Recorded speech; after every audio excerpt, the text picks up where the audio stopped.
Ladies and gentlemen, all right, so I'll just hit the rewind button again and let me do that one more time. Good afternoon, ladies and gentlemen, and a warm welcome to all of you to the Mint Annual Banking Conclave 2023. My name is Kavya R. Chavali, and I wholeheartedly welcome you all to the 15th edition of the Conclave and our very first event for 2023, wherein we get to join a riveting conversation today with a theme that's centered around banking for India's decade. Now, this is where we will all come together to gather insights on the role that the lenders will play as India gears up to display strong economic growth and also be one of the largest global superpowers. But before we get to the program, we'd also like to take the opportunity to thank our associate partners for their valuable support. We'd like to thank Union Bank of India, ThoughtWorks, and Airtel Payments Bank. That being said, I'm also going to urge all the members of the audience to also join the conversation using the hashtag MintABC2023 and also do tag us at @LiveMint. All that you get to experience here, all the insights that you get to gather, please join the conversation and keep those tweets coming using the hashtag MintABC2023. With that, without any further delay, it's in fact time to set the tone for the program and to present the opening remarks. I'd like to invite on stage the person who leads the editorial team at Mint behind all the wonderful journalism that Mint produces and also curates thoughtful events like the one that we're all at today. So ladies and gentlemen, let's have an enthusiastic round of applause. Please help me welcome on stage Shrutijit KK, Editor-in-Chief, Mint.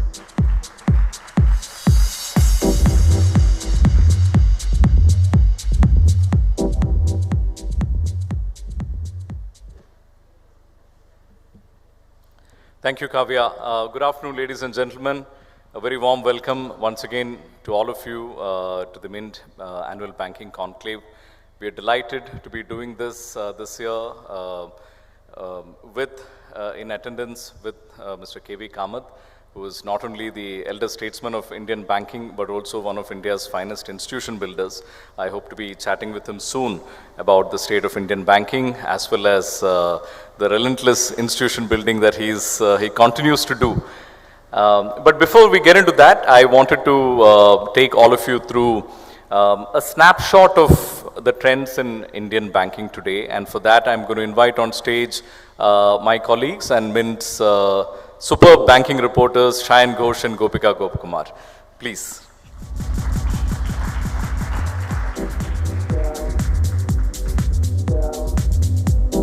Can we get these handheld mics on, please? Hello. Good. Sanjeev, can we get the slide on? Perfect. I'm going to start the other side. So banking fundamentally, as folks in this room will need no reminder. It's sort of the fundamental dharma is of the art. It's the art of creating credit, and credit, of course, is the first step is to create deposits, and which is what banks used to lend out. This is an interesting chart from recent years, the last couple of years, showing the growth of credit as well as deposit. Credit lately, on the one hand, it's very heartening that credit offtake is strong, Shayan, and but deposits are now sort of flagging. It's just a couple of, just a few months or just about a year's worth of data. I'm sure there is, but what is causing this, credit growing faster than deposits? Right. So what has happened is, for the last 2 years, when banks were flush with liquidity, they did not feel the need to raise the deposit rates. As RBI started withdrawing that liquidity from the market post-COVID, what happened was, banks realized they don't have, their credit is growing at a faster pace than the deposits were. Some of the depositors had moved to other instruments, say the mutual funds, either in equity or in fixed income. To bring them back is what the challenge, confronting banks right now. We have seen banks hitting the streets to raise deposits. That shows the urgency there is in the sector, because you need them to fund your credit growth. While credit is growing at phenomenal pace, but you also need deposits to meet that target. Right. I think, I don't know if you folks have seen this video. It had gone viral briefly of a salesman from a bank sort of walking the streets of Bombay with a megaphone, announcing their at very attractive deposit rates and asking people to deposit. And I think it reminded people of, much older days. And that sort of brought this point to the fore that banks are now having to put some effort into get deposits to keep pace with credit growth. But I think it's also a matter of, it's also an indication of the Indian consumer becoming a more sophisticated financial player in that sense. I think the success of the mutual funds industry also perhaps plays a role in this. People are increasingly becoming savvier about moving their money to markets and similar instruments rather than just having it in their banks. All right, we'll move on to the next one. Gopika, the BankX, which is the collection of banking stocks, seems to be doing well. What does this tell us about how the market is perceiving the health and growth prospects of our banks?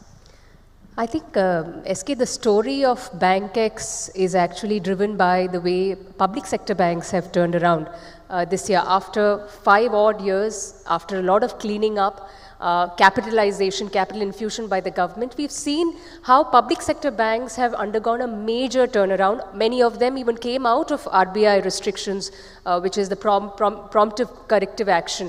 So this chart, in fact, is an indication of the turnaround in the public sector banks. Also, it shows, as Shine was mentioning, the confidence that the market has towards the kind of credit growth in the system, which is an indicator of the economic growth.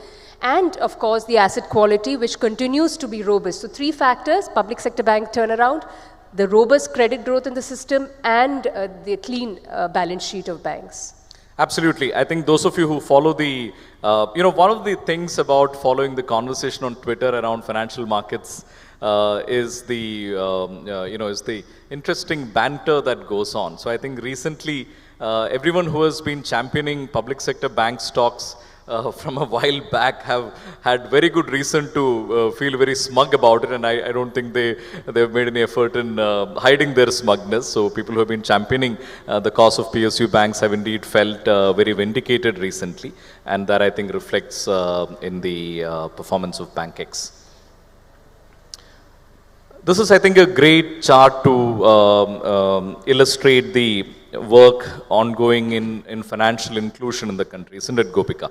You want to talk us through what's the story here?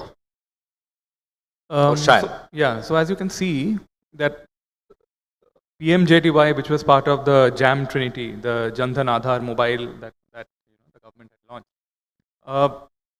the idea was to have one bank account for every household. Now, at 46.5, this keeps on growing. If you see, even from 43.5 in August, now we are at 46.5. And the number has gone up after that as well. In as of December, say it's about 47.8 or something like that. What it also shows is that at the bottom we have this saying that 81% of the accounts were operative. Now, this is greater than what we had, say, a couple of years, 3-4 years ago. The reason is that the government started the DBT transfers, and people started getting money in their accounts. Now, another challenge in this is also that while we see so many bank accounts being created, a lot of them do not have access to debit cards. The RuPay cards, if you see the numbers on the PMJDY website, the RuPay cards lack they lack the number of total accounts that we have. That needs to be done. That needs to be quickened, the pace of that. Also, not just accounts, they also need to have access to credit, which is what was the idea that beyond accounts they'll again get access to credit. So while this looks really good, the number of accounts that we have, there is also some way to go in terms of credit access and giving them access to debit cards so that they can withdraw when right. I think this is a story that is still playing out. But for any kind of financial revolution to happen at the lower end of the pyramid, the bank account is sort of the foundational unit, and I think India has done a tremendous job in getting that particular infrastructure in place. Now with a lot of fintechs, a lot of people who are keen to lend to the, lend to the bottom of the pyramid, people who are below the CIBIL score threshold and so on. All kinds of financial engineering is now possible. All kinds of products are now possible because this is in place. Already, as Cheyenne mentioned, the direct benefit transfer and all of that. So in terms of policy, on the policy side, in terms of making sure benefits of policies aimed at this segment reaches them directly without middlemen, without any leakages, this is tremendous. That's on the one hand. On the other hand, it enables all kinds of tech-enabled financial engineering so that, services and products that folks like those of us in this room have access to, at least some variants of those get trickled down into other segments of society as well. Capital adequacy ratio, very strong performance last year to this year. It has grown stronger. Any observations, any comments you want to make on this? Well, although it's moderately increased, one would expect capital adequacy to increase perhaps further next year, because as credit growth picks up, the need to raise capital will also increase. So in the last 1 year, banks were preparing themselves for that credit growth, but perhaps the next year we could see large banks coming out. Also, an interesting fact is that last year we saw a lot of banks raising perpetual debt. So instead of equity capital, we saw a lot of banks raising perpetual debt to fund some of their, working capital requirements. But the most important thing is the year ahead will be what we'll have to watch out for, when perhaps we could see large private sector banks, some public sector banks also raising capital. Gopika, can you also explain what is capital adequacy ratio and why is it such an important indicator of the health of our banking sector? It has two components. One is your equity capital and one is your debt capital. For public sector banks, much of their equity is constituted by your government infusing capital, and debt is, the liquidity that is needed to, do your daily functions. So why capital is required? It is against the kind of risk that you are taking, the risk against loans that you are taking. So you need to have that buffer to ensure that the risk that you're taking against lending, you're protected against that. Super, thank you. Well, I think this is now a chart that has that everyone has seen numerous times. I think the incredible success story that UPI has been, insane. This is one of those charts where the line chart gets into stratospheric mode very suddenly. It grows slowly at first, hits the inflection point around 2020, and then there is no stopping it. What does this mean for the economy?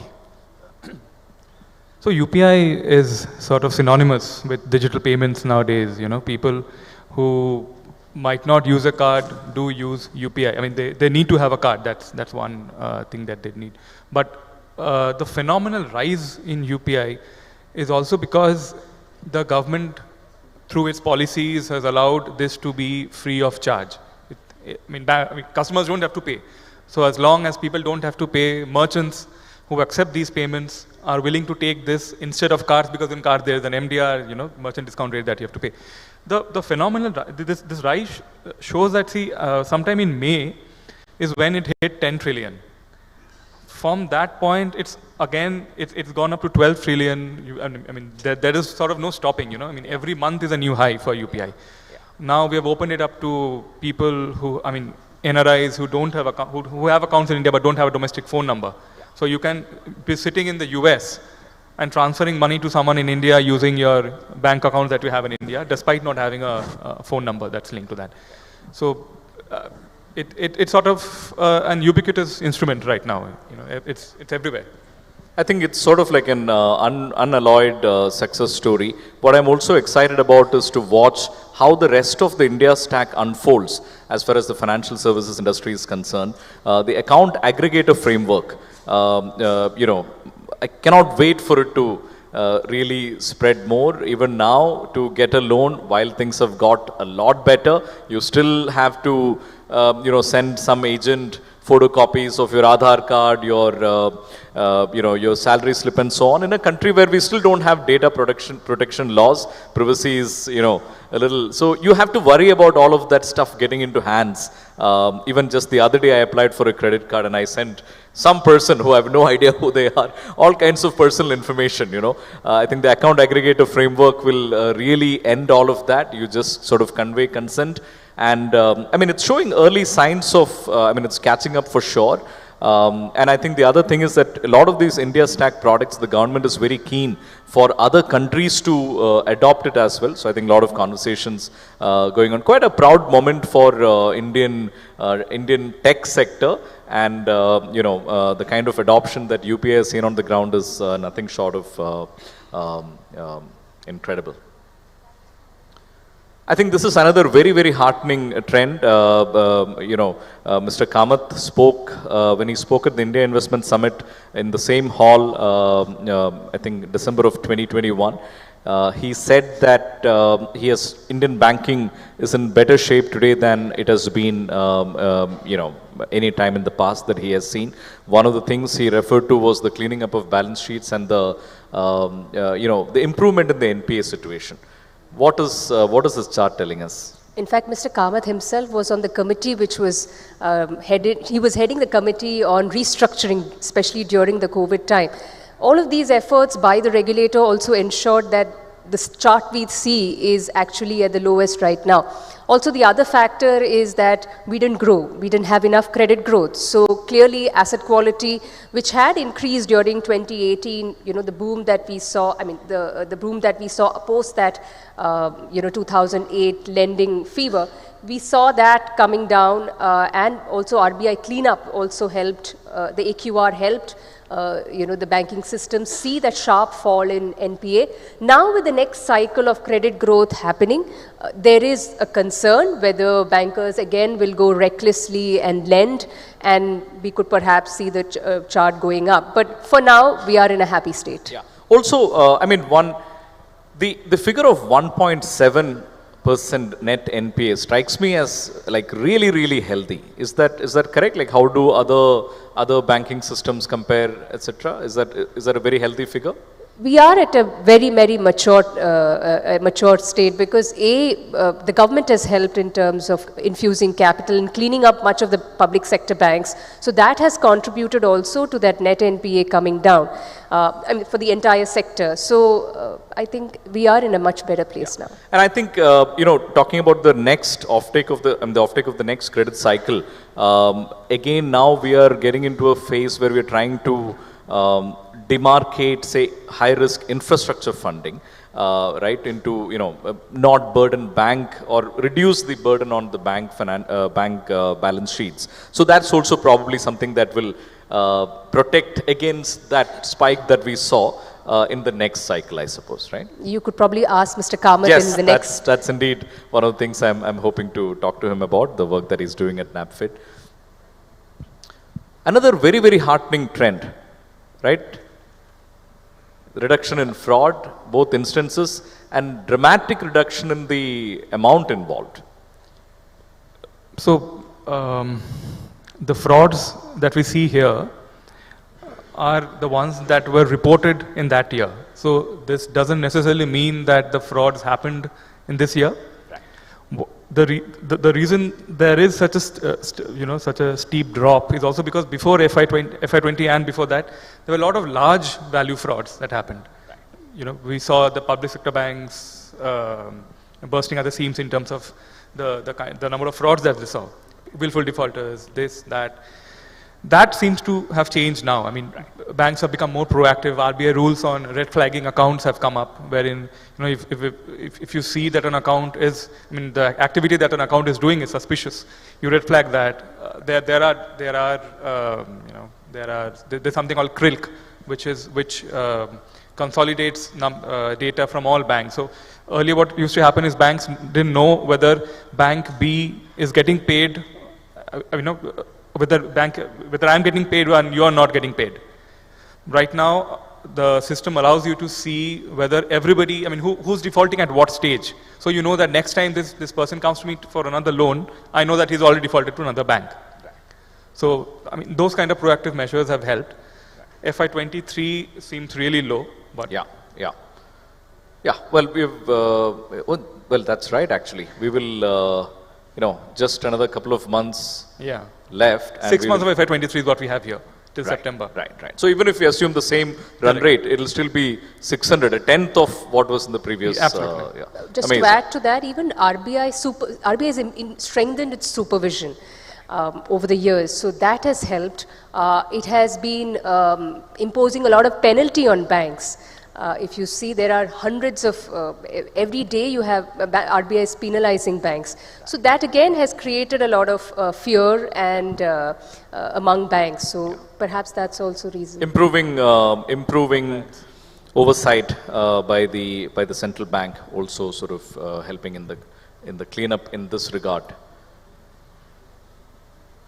This is the last slide that we have for you.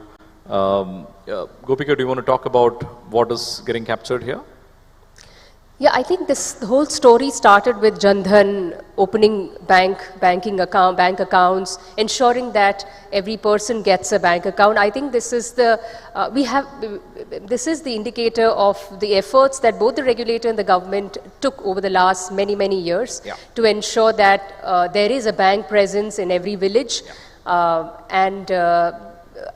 think now with the new a wave of the fintechs and the NBFCs, the digitization coming in, one could see that even this could improve going forward.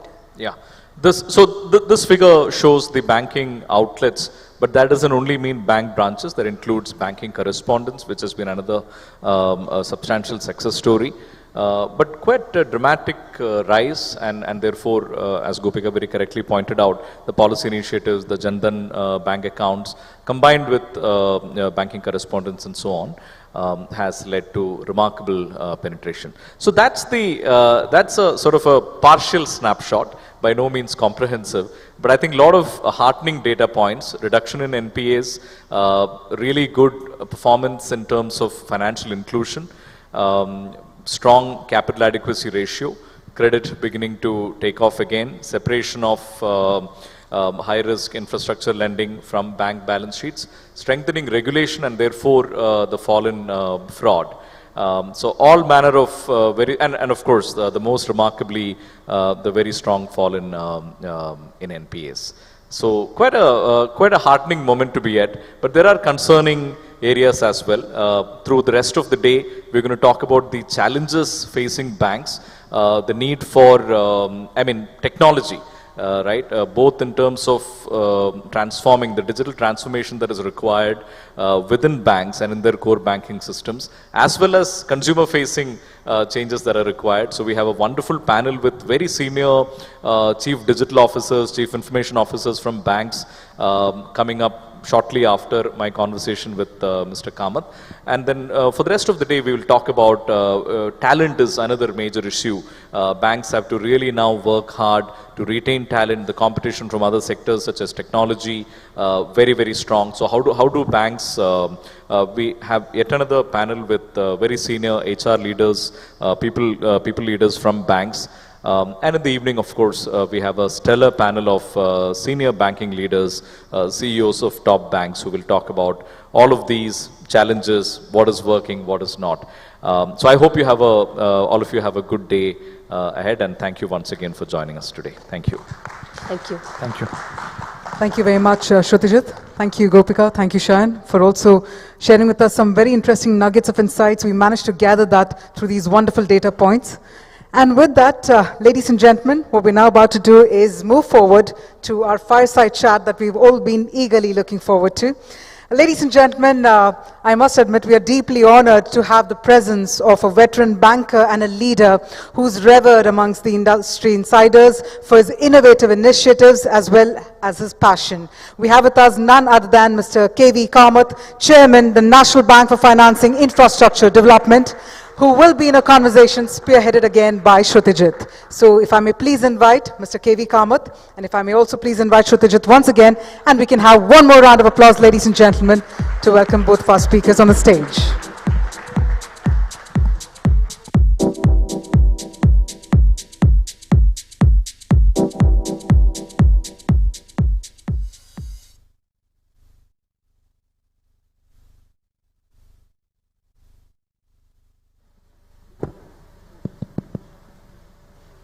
Good afternoon. Delighted to have Mr. Kamath with us today. I think for the self-selected group of people who have chosen to come to an event called the Banking Conclave, I don't think any further introduction or any introduction at all of Mr. Kamath is necessary.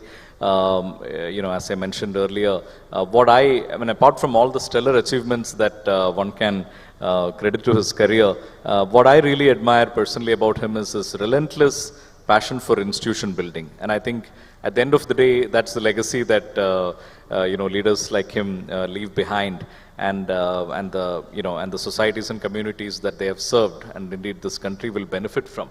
I also hope to talk to him today about the newest institution building challenge that he has taken up, which is with Geo Financial Services. But first off, Mr. Kamath, thank you so much for finding the time and joining us today. Great to have you with us. Delighted. Shall we start off by talking a little bit about the state of Indian banking today? Last year you said it's in a tremendous shape. Today, as the country talks about very major ambitions to grow in the world, the banking sector, of course, underpins all of those ambitions. How do you see the state of Indian banking today? I think as numbers revealed, it's a very healthy state. What we talked about a year back has only been reinforced by further improvement in both the quality of the book and the capital base. So in both terms, banks are a healthy situation. You mentioned something interesting there, the slight drop in growth rates. My own belief is that growth rates will mimic the GDP growth with maybe a 20% higher number. So 10-12% will be par for the course. The other interesting thing that's happening in the environment is other saving products are also today gaining recognition. They were there earlier, if you talk of mutual funds or others. But I think the saver is now used now understands those products and is comfortable using those products in his or her portfolio. So this is going to be the nature of things. So clearly you will see growth which is fairly adequate to meet, deposit growth which is fairly adequate to meet credit growth, which should be around the same number, 10 to 15%, depending on which bank you are talking to.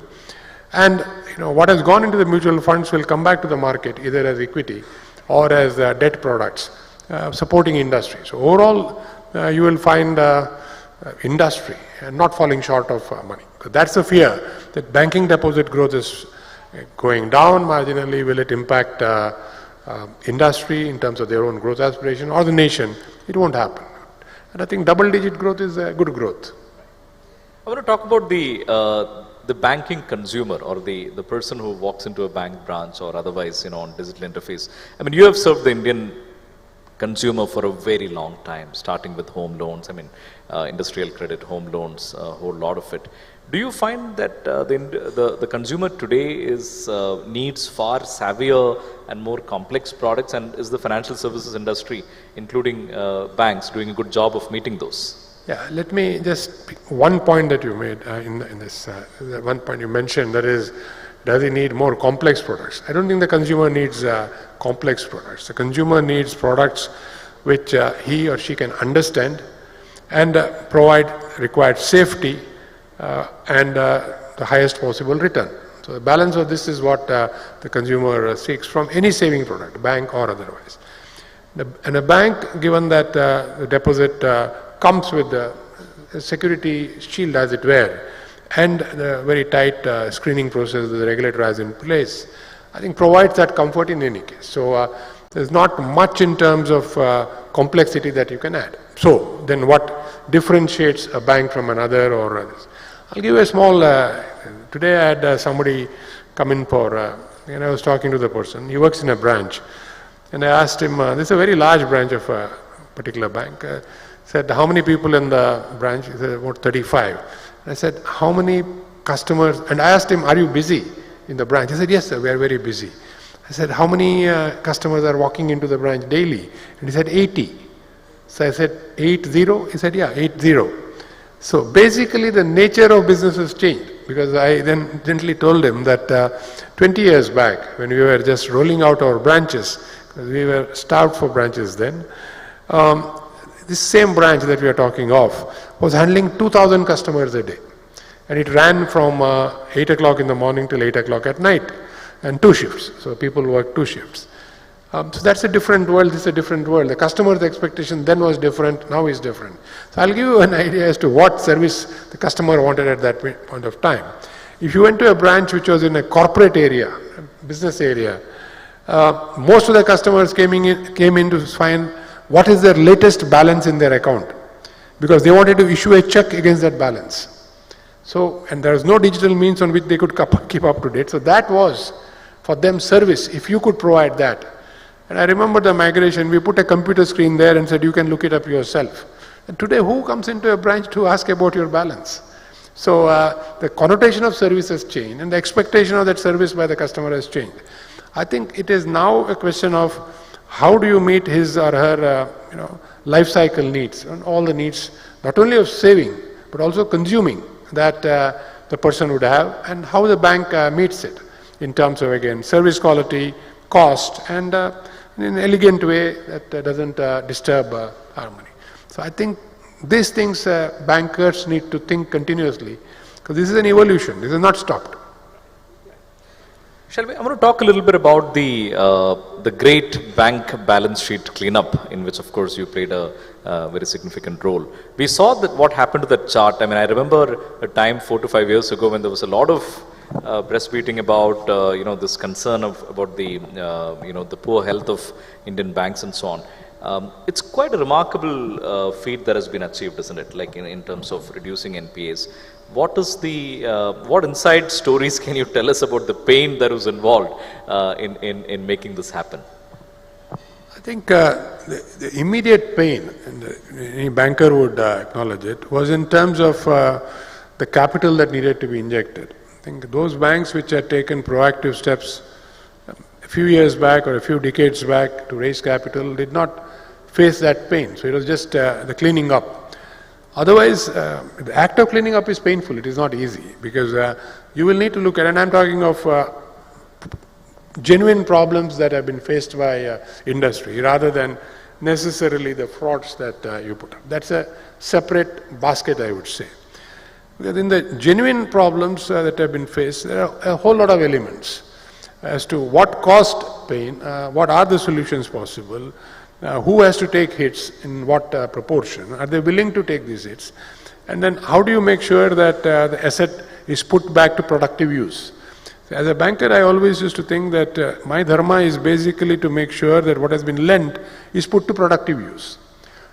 It may be an NPA, but can it be put back to use? And so, who has to make what sacrifices to put that asset back in use? Not necessarily the same promoter, but somebody has to put that in use, because as a developing country, we can't afford to not put that asset back in use. And my career of 50 years, I have seen almost always assets could be put back in use, except post-90s, when the old assets were not of a scale that was appropriate.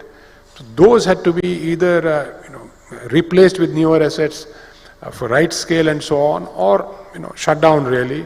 But otherwise, in any given point of time, India could never afford to shut down a plant. So that was part of the pain to make sure that happened. So and luckily for us, I think what happened in the last 2 years, we had a regulator who was very firm, a government which was very supportive, and a key reason for the success that we see is interest rates were stable. Can you imagine if following the diktats of the West, the Western economists, we had gone on the basis that, there's inflation or the fear of inflation, raise interest rates to a level at inflation or higher than inflation. I would think that 1.7% net number that you had would have been at least twice that, because whatever cleanup you did would have failed. So getting the right interest rate equation was also very important, and that the central bank did in a very elegant way. So there is a whole lot of effort that has gone in here.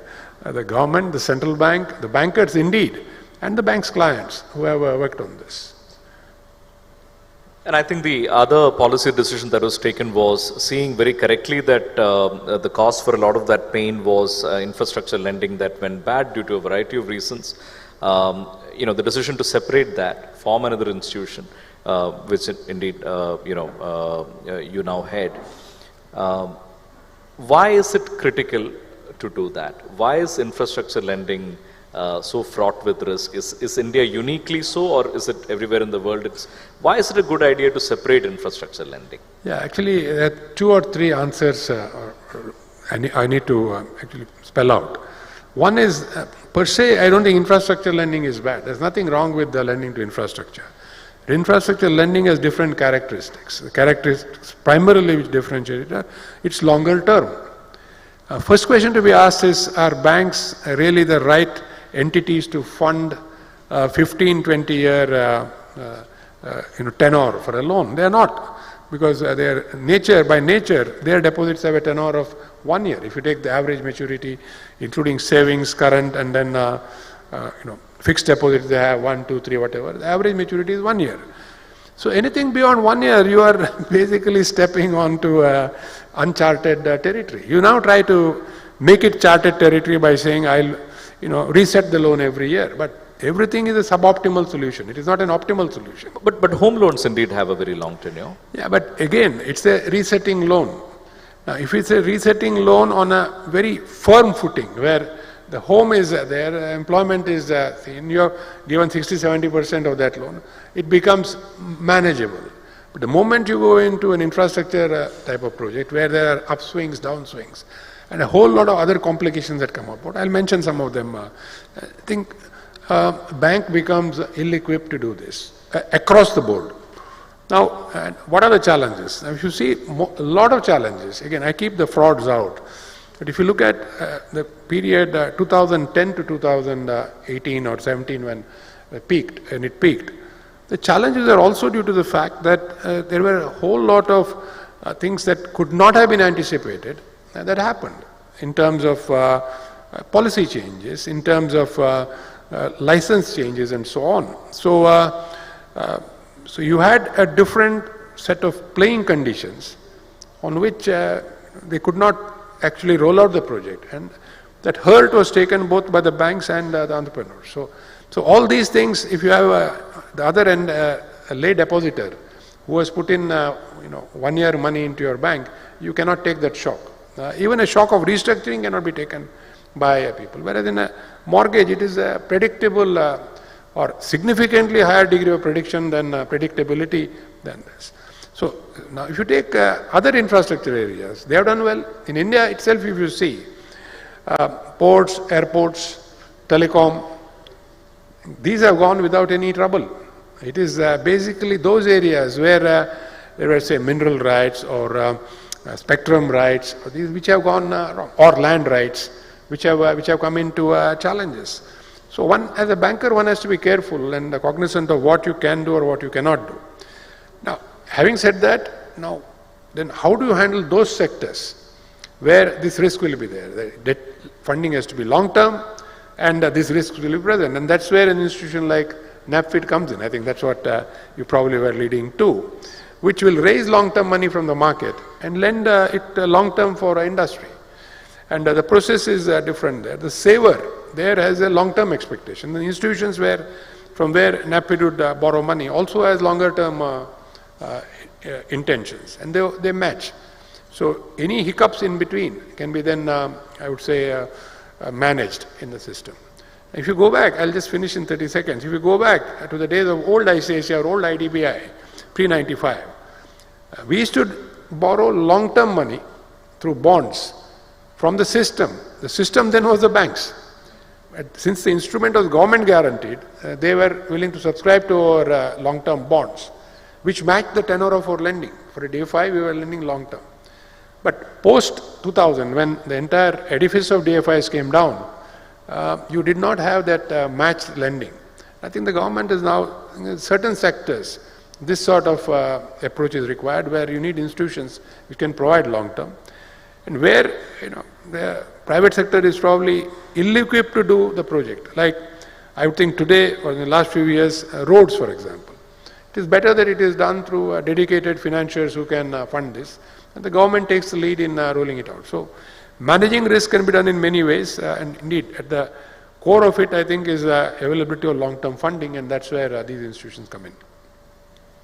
The two financial institutions that were set up, partly to address the problem that we've been discussing, one was a bad bank and another was the dedicated infrastructure financing institution, NABFID.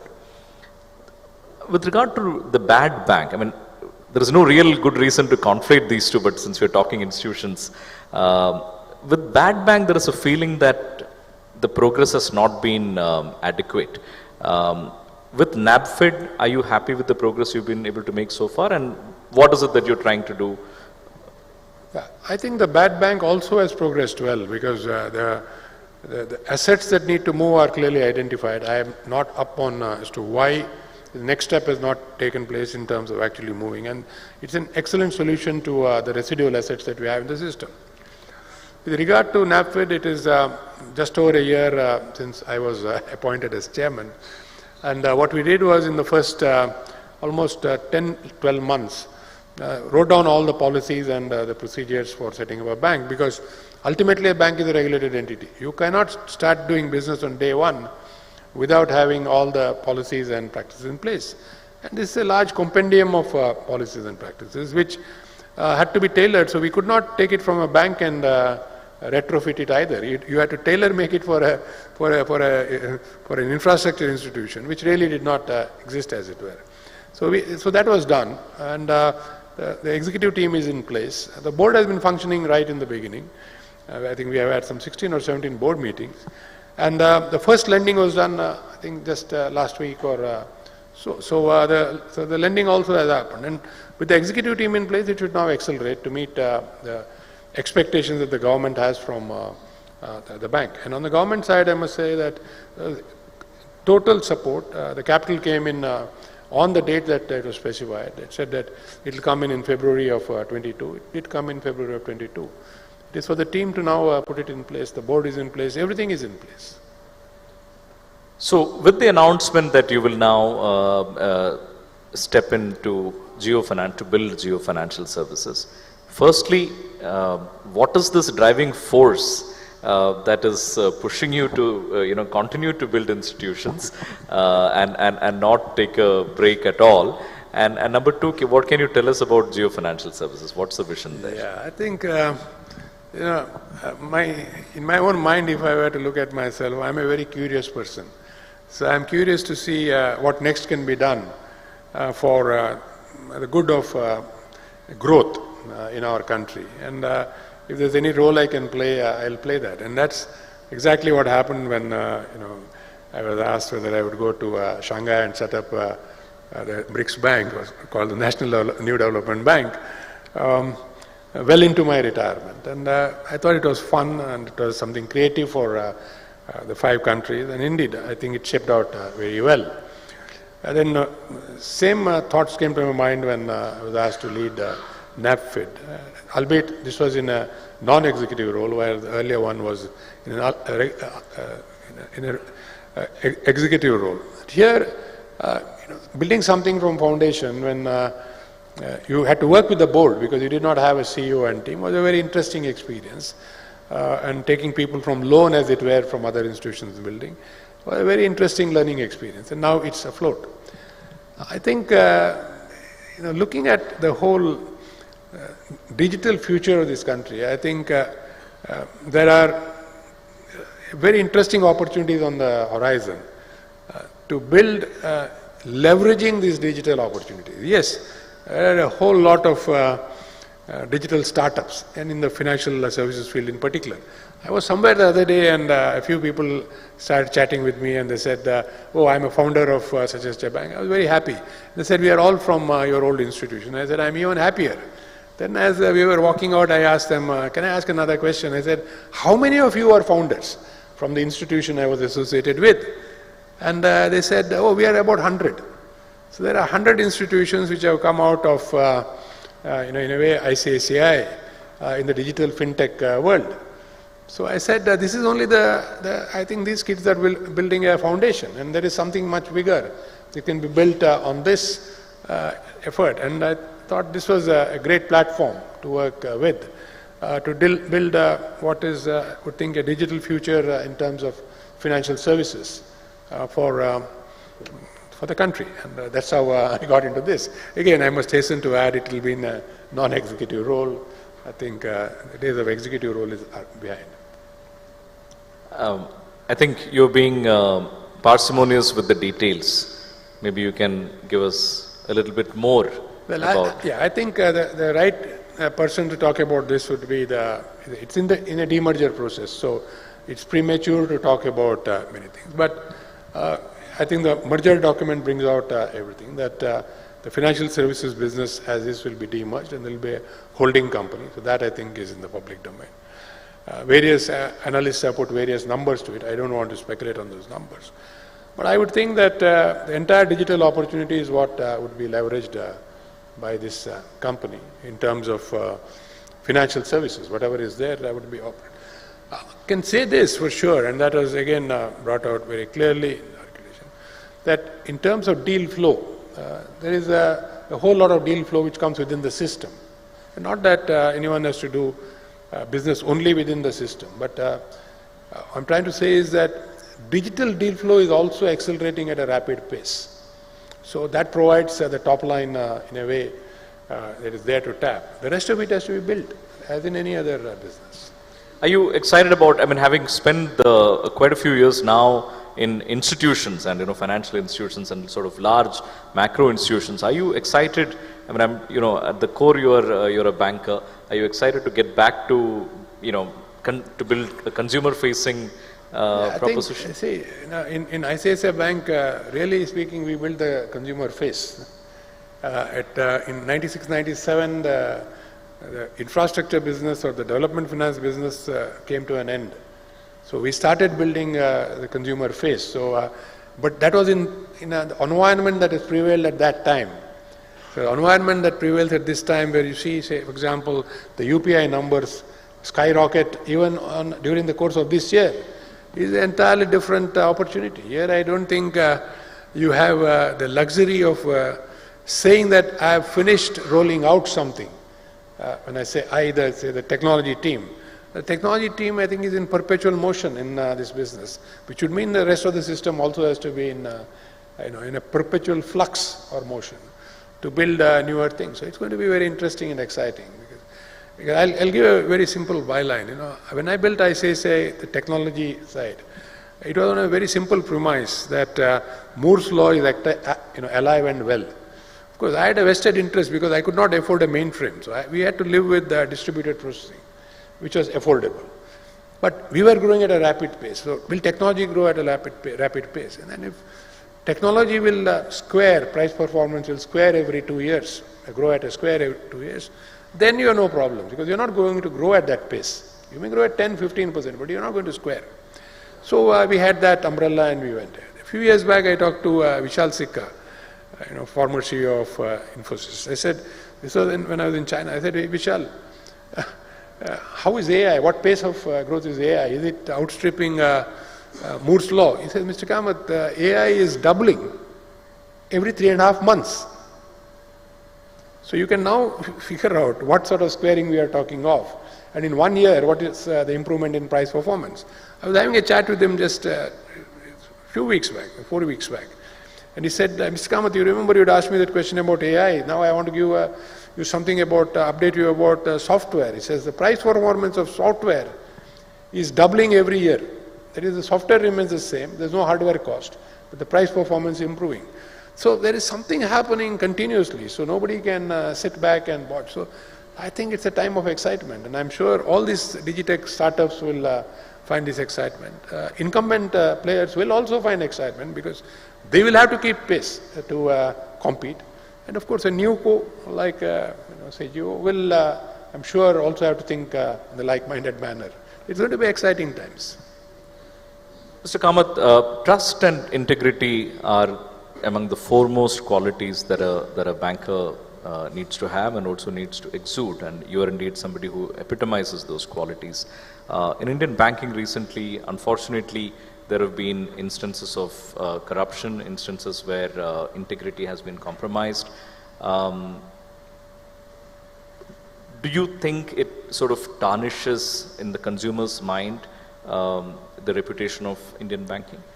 See, I think this is something that everybody has to be conscious of, starting with the institution itself as a culture, the board, and indeed the regulator. And I think the regulator has come down on anything that would jeopardize either the trust or the savers' savings in a very hard way. The numbers again that you put out are a testament to that.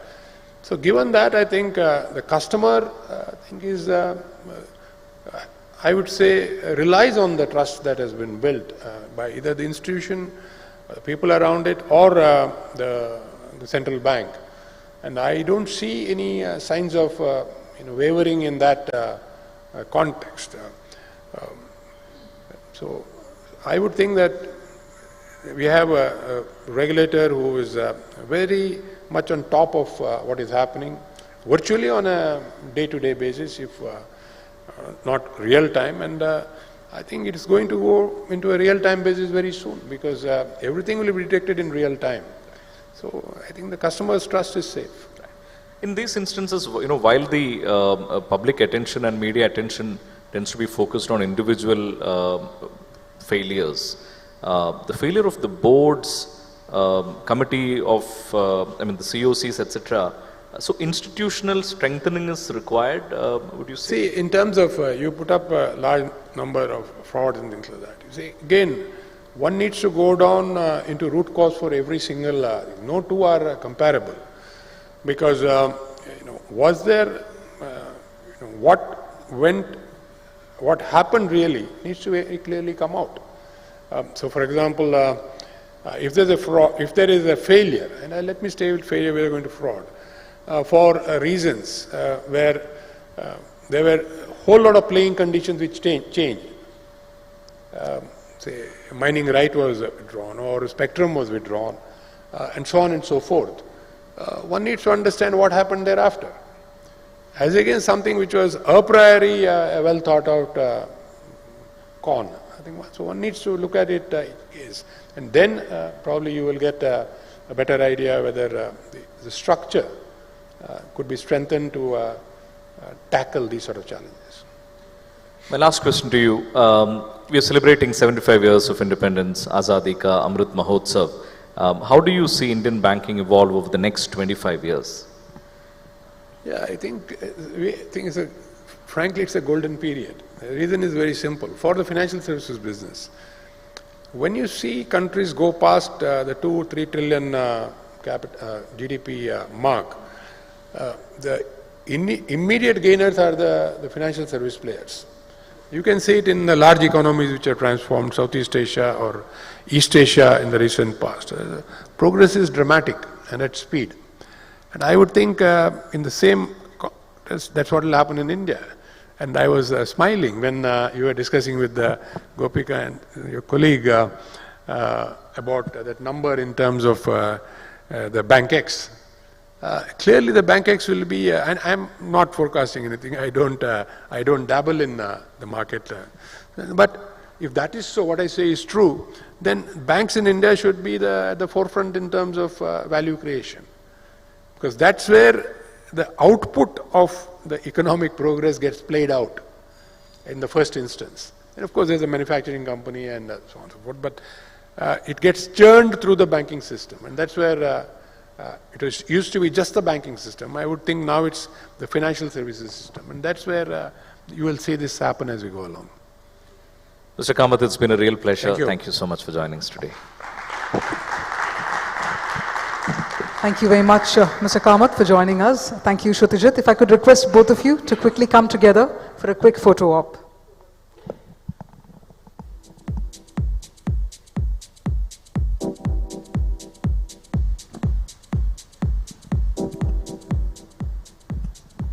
Thank you once again. Well, ladies and gentlemen, phenomenal thoughts flowing in from the veteran leader himself. And with that, we're now about to set the stage for our very first panel discussion on managing digital transformation. So that's going to be our next topic of discussion. That being said, I'd like to once again urge all our members of the audience to also please join the conversation using the hashtag MintABC2023, and you can also tag us at @LiveMint. With that, once again, we'd like to take the opportunity to thank our associate partners for their valuable support. We'd also like to thank Union Bank of India, ThoughtWorks, and Airtel Payments Bank. As we move ahead, the next discussion is all about managing digital transformation. Most importantly, this session will address if the transformation is paying off for banks in terms of profitability. At the same time, how will increased pressure on profitability and shareholder return impact the bank's ability to invest in digitization? So these are the questions, and we're going to gather the answers from our set of panelists. But before we do so, we're going to take just a minute to set the stage. And meanwhile, I'm going to request all our members of the audience to please be seated. All our speakers are right here inside the hall. We're going to get the session started in just a minute.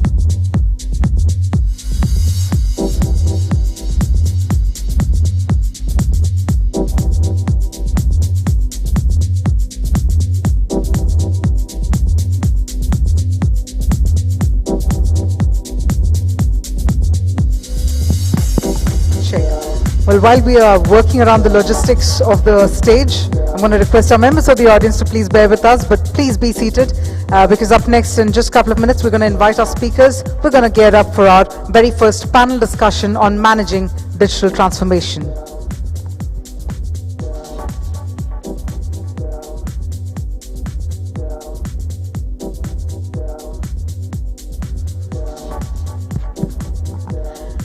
All right, so with that, as we're about to get the session started, before we get to invite our speakers, it's also important to set the tone for what's in store for the session. And to do so, I'm going to firstly invite on stage our session moderator. We have with us Leslie De Monte, Executive Editor, Technology, Mint. So, ladies and gentlemen, if we have everyone's attention, can we have an attentive round of applause? And please help me welcome on stage our session moderator. We have with us Mr. Leslie De Monte. A huge round of applause, please.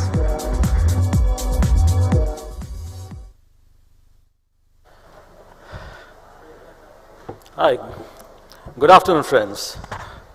Difficult to stay awake, after a hearty meal, and it's difficult to keep the audience awake in the afternoon sessions. That's been my experience. But I guess when we talk about digital transformation, when we're talking about technology, I've heard all the earlier speakers also. It's something, which always keeps most people awake. At least it keeps the banks awake at night. So digital transformation, if you think about it, it's a topic that we have been talking about right since 2011. I remember Capgemini had coined that word along with the MIT Center for Digital Business way back in 2011. And ever since, governments and businesses have been trying their best to stay ahead or at least keep pace with new and emerging technologies or maturing technologies that we talk about them. Now the interesting part out here is that any expert you ask them, they'll tell you that at least 60 to 70% of all digital transformation initiatives fail. And the reasons include a lack of top management support, viewing digital transformation merely as a technology function, or simply because companies are putting the cart before the horse, because that would mean that they try to, talk about and brag about shiny new technologies like AI, blockchain, or metaverse, etc., without at least addressing the real business problem. But digital transformation in the highly regulated BFSI sector is tougher, it's more complex, and that makes execution and the vision part of it far more difficult. Regardless, banks have to keep pace with the evolving digital ecosystem with bold investments. As an example, you may recall that in last February, JP Morgan had set up a lounge in Decentraland. How many of you know what Decentraland is? So Decentraland is a 3D virtual world built on blockchain. Now, moment visitors would come into the JP Morgan, they would be greeted by the CEO, a digital image of Jamie Dimon, and that digital image would morph into the image of the blockchain crypto head of JP Morgan, and further it would morph into that of a tiger. So it's a pretty interesting kind of thing. But of course, what helped perhaps was that the parent of JP Morgan itself, the annual technology budget was in 2022 was $12 billion. And that is like the annual revenue of most small banks across the world, perhaps. Not all banks have that kind of money. But the fact remains that banks have to move to adopt digital technologies like RPA, AI, machine learning, distributed ledger technologies like blockchain, data analytics, and even the metaverse for that matter of fact. Now there are of course many challenges out here. Banks need to reduce branches, supplant them with certain tech like say whether it's 5G quality, video banking, that can reduce the need for branches. I think in the last 3 years, banks added something like 5,000 branches, which was more than China, if I'm not mistaken, if I get my numbers right out there. Public digital platforms will also spur the growth in lending with lower processing and acquisition costs. UPI, RuPay, Beam, etc. are stellar examples of that. Under the account aggregator, which SK, Ropika, Shayan and all referred to, we have customers are willing to share data with, provided they get value out of it, of course with their consent. And Nandan Nilekani likes to refer to that as information as a collateral. I like that word very much. So in short, if I were to sum it up, banks not only need to keep pace with the demands of an impatient and fast food generation Z, which is the 10 to 25-year-olds, but also they have to continue to please the millennials, which are between 26 and 41, Generation X, which is 42 to 57, and boomers, the 58 plus and all. And as I was talking to some of our colleagues outside, it's the boomers who actually have the money, which will ultimately pass on to Gen Z. So even if you're trying to please Gen Z, the money is with the boomers. So it's a tough call. But there are many banks, many institutions that are actually getting their act right. And so for this panel that is aptly titled Core to AI-Powered Banking, using digital transformation to become future ready, I would like to call on stage Praveena Rai, who is the Chief Operating Officer of NPCI. Please give her a big hand. Ramesh Lakshminarayan, he's the Group Head IT and CIO of HDFC Bank. Tejas Maniar, the Chief Digital Officer of Fino Payments Bank. And Sudhir Tiwari, Managing Director of ThoughtWorks India.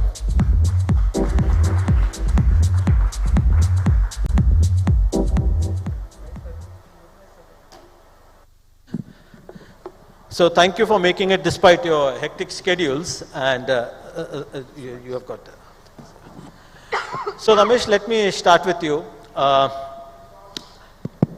Banking today has become quite, I mean, when you're talking about the opportunities in banking, of course, in your particular case, you had your hands full even with HDFC Bank, which is India's largest private sector bank.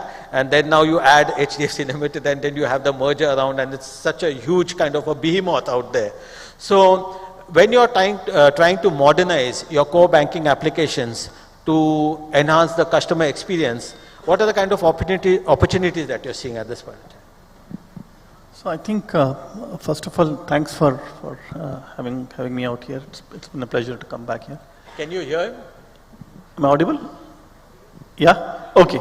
So I think it also starts, just to go back to the last session where Mr. Kamath spoke quite well about the fact that the old banks have to run as fast as the fintechs and the startups. That is what we are, that's what's the most exciting part of where we are right now, right? That also means the large banks have to run like smaller fintechs. That's not easy, right? So I think that's where I think we are, the real excitement of technology comes in. And fundamentally, I think we have to rethink technology, and a lot of banks are doing that today. And when I say rethink technology, you can't think conventional, oh, I'll put more capacity, I will put more, servers, hardware. It's not going to happen. Because fundamentally, and I've kind of said this many times earlier also, that the banks have to start seeing, and thanks to Praveena and our team, that the kind of hits that we see on core banking is very different today. I mean, it's 100x of what it used to be, right? Suddenly, in few years. And when you're looking at a monolithic kind of a database structure, which is, bolted onto an on-prem kind of a architecture, it's extremely difficult to keep adding servers and hope that everything will go. And then of course the whole digital journey right around it. Because please understand, today you've opened up the entire ecosystem to actual customers on their mobile and on their browsers. It's a very different world, which is where I think we have to start thinking, and we've been very clear that the movement to cloud has begun, and it's begun in the right earnest. Of course, with all the guardrails that one would expect from a regulatory framework and from a security aspect. And it's been clearly a very, very active journey, and I see that's the exciting part that we are into. So the way I see this, with the merger also coming through and the scale also going up, the whole technology architecture is moving to smaller, pods developing at scale using cloud native technology. That's where I think the world is moving. It's not about putting large technology teams to try and build, large monolithic architectures today. So as an example, most of our technology work today has got distributed into smaller centers in Bangalore, Mumbai, Pune. And these are typically 100-member teams, 80-member teams, but really hardcore engineering talent which is coming into the banking area. And then kind of understand microservices, elastic cloud, looking at polyglot structure and stuff like that. So I think that's where I think the world is moving. So the banking companies have to now understand and build technology. They cannot just be buying technology and putting more hardware to see that they will scale up. And that's where I think this shift is very interesting. And we are competing today. We can't, be out there for 3 months, 6 months for a rollout. It's 3-week, 2-week kind of rollouts. So I think very exciting time. I think also what's also happened on the other side is the fintech has also moderated. I just want to be very clear about that as well. So the ability to also attract talent to larger organizations becoming better. Everybody's understanding that regulator is common for everyone else. So I think these are nice balancing things that are playing out in the environment where we are learning from the fintechs. They are learning from us in terms of how to work in a regulated environment. And that's what the exciting part, and with this kind of a technology flux that we are seeing, and we're seeing all of that coming through today, like the AI, the ML, the blockchains, the chat GPT that started now coming in a big way in that sense. So I think clearly it's a very exciting world, and India is the right place. I don't want to kind of elaborate on that. And we are very clear that this is the model that will take us to achieve that scale. Smaller technology pods, adopting of new technologies, and then creating a culture that's very agile. So that's largely where we are going. I mean, I think you made it you summed it up very clearly that you have to think big but act small and, get your act right. I mean, smaller steps. Yeah, it makes tremendous sense. I will be asking you for more examples, but first let me get to Tejas, because from a banking point of view, here you have a bank which operates at such a large scale. Then you have a payments bank, which I know you have been with larger banks also. Now you are with a payments bank. So relatively the scale may be lower, but I guess the opportunities are as huge given the kind of, you may not have too much legacy to deal with. You have had the advantage of, say, being relatively new in this space from a banking perspective, not from a career point of view. so let me clarify that first. So what are your experiences from an opportunities point of view? To start with, thank you, Leslie, thank you, Mint, and obviously with my esteemed colleagues. Pleasure to be here. I'll just, usually I try to, give my answers in terms of some anecdotes, which is far more easier for people to relate. Doesn't matter if the scale is large, whether it's a large universal bank or is a startup bank or a payments bank, the customers don't change. The patience of the customer still remain very impatient. He does not have the time if they are not able to finish the transaction. That is first. Right now, currently in the market, Leslie, and I'm sure all of you will testify, there are so many tools which are available. I mean, for someone in digital, it's like being in a candy land, But the idea is to pick and choose what is right for the organization. Coming back specifically to your question with respect to, let's say, the payment bank. The good thing is, in the sense, there is not too much of legacy. So it's a bit of a white paper to understand and create the entire solutioning architecture as to what remains in core and what is non-core, right? Previously, I mean, and I think that is one of the challenges a lot of larger institutions are facing is the core actually, started embalming and engulfing a lot of other tactical solutions for whatever reasons, which may not be currently relevant, which in a way puts a lot of stress on the infrastructure of the organization from a digital point of view. Right now, I think the way, at least, I can tell you very confidently from our point of view is we are, let's say, following the core, if I may use the word, from a business strategy, and the transactions and the solutions which a customer needs to be given lay on top of that. And then, you have all the solutions, whether it's a Kubernetes solution or it's a, cloud-based solution powered by AI and all of those, which rest on top of it to ensure that the solutions and whatever we introduce for a customer level, at a customer level, are scalable. And the second and the most important thing is obviously the cost which comes to it at an operating level. How much is an operating cost? How much is a capital cost? And thanks to a lot of new solutions which are available, with a partner, at a partner level, you are able to bring it down. So, was I able to answer your specific question? Yeah. I guess so. But I'm a little surprised that none of you spoke about the appification of banking. But I guess we will come to that in a bit. Praveen, in your particular case, I mean, I guess the moment you look at the NPCI stack, especially when you look at UPI, Beam, RuPay, I can just keep on. I think there's a whole laundry list out there of 15, 20 things that you all have done, some amazing stuff. The entry point today for banking, at least from a Gen Z point of view, seems to be UPI. You ask anybody, I mean, surprisingly, they will be talking more about UPI. Most of them would have not probably visited a branch, banking branch for that matter of fact. So how do you see that NPCI has, the whole UPI, that whole entire stack, how has it impacted the face of banking? What are the kind of opportunities that it has thrown up from that point of view, from the whole financial ecosystem that you see? So very interesting that, you say that Gen Z is looking at UPI as their entry point to banking. Because when we debate internally and with industry colleagues, we started to define the UPI user, the target audience, as 16 to 85. And I'm saying why 85? Till a person is alive and active, making their own payments, right?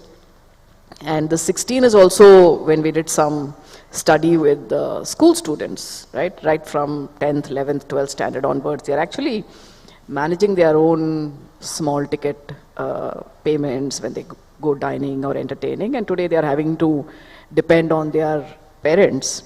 And the survey came back where they said that they want to be able to onboard to UPI by themselves without friction. And then, there are some actions we need to take for that. So really it's not just Gen Z or whatever. I think we find that this is across the board, age notwithstanding, region or tier of city or town notwithstanding. And what really has it done for banking?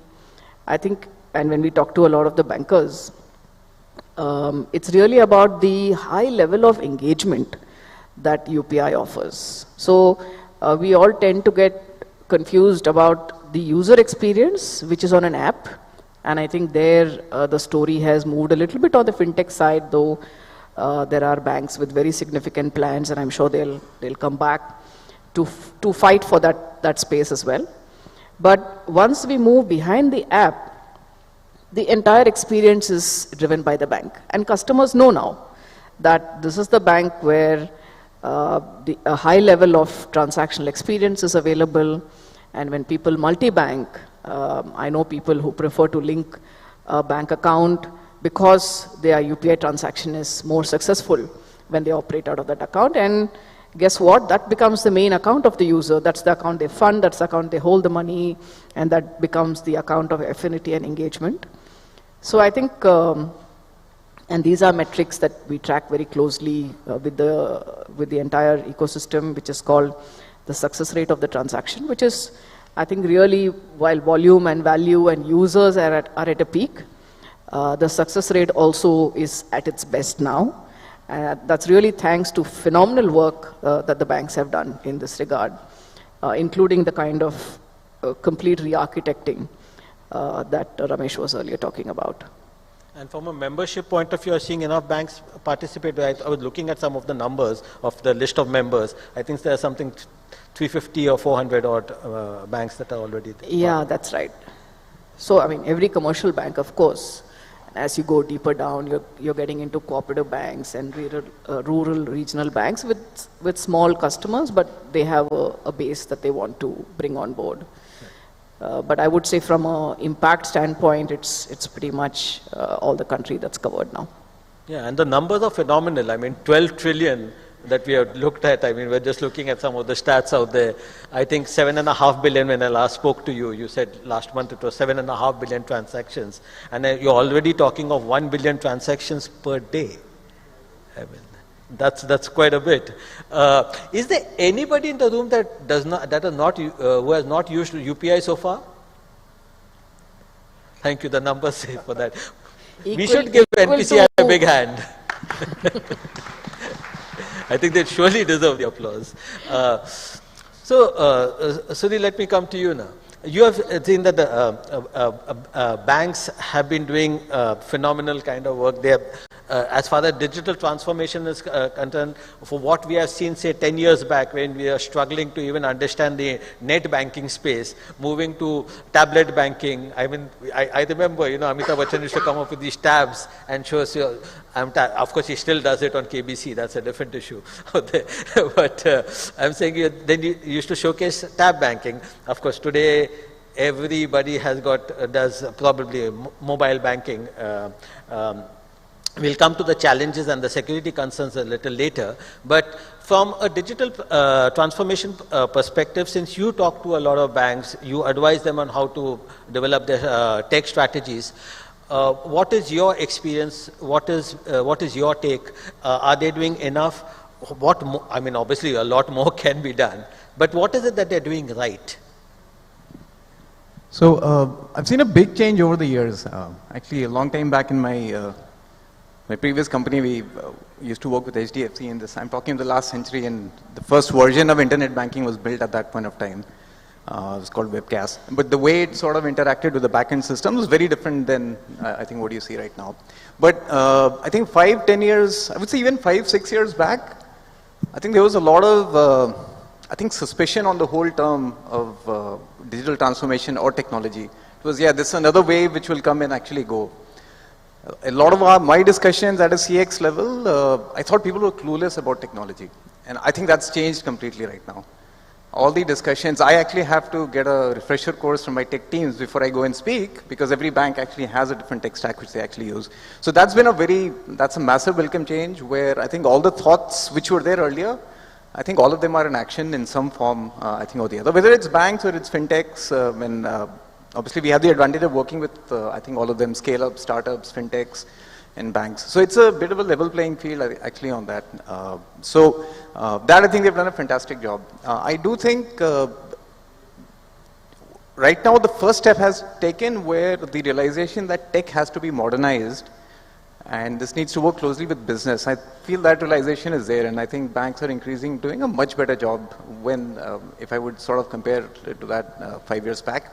A lot of experimentation is going on. I think working with, I think as Ramesh mentioned, we've seen a lot of them actually working with maybe other small startups, getting thoughts and ideas, and I think especially in the AI space, you see a lot of products and tools being used. So that's a good ecosystem which is actually developing, a lot of trust which is developing, which if you're an AI tool provider, you need that data to improve your algorithms. And so it's a nice, I think, segue which is happening. So I would say the conversations have changed. In fact, it's gone to the board level right now.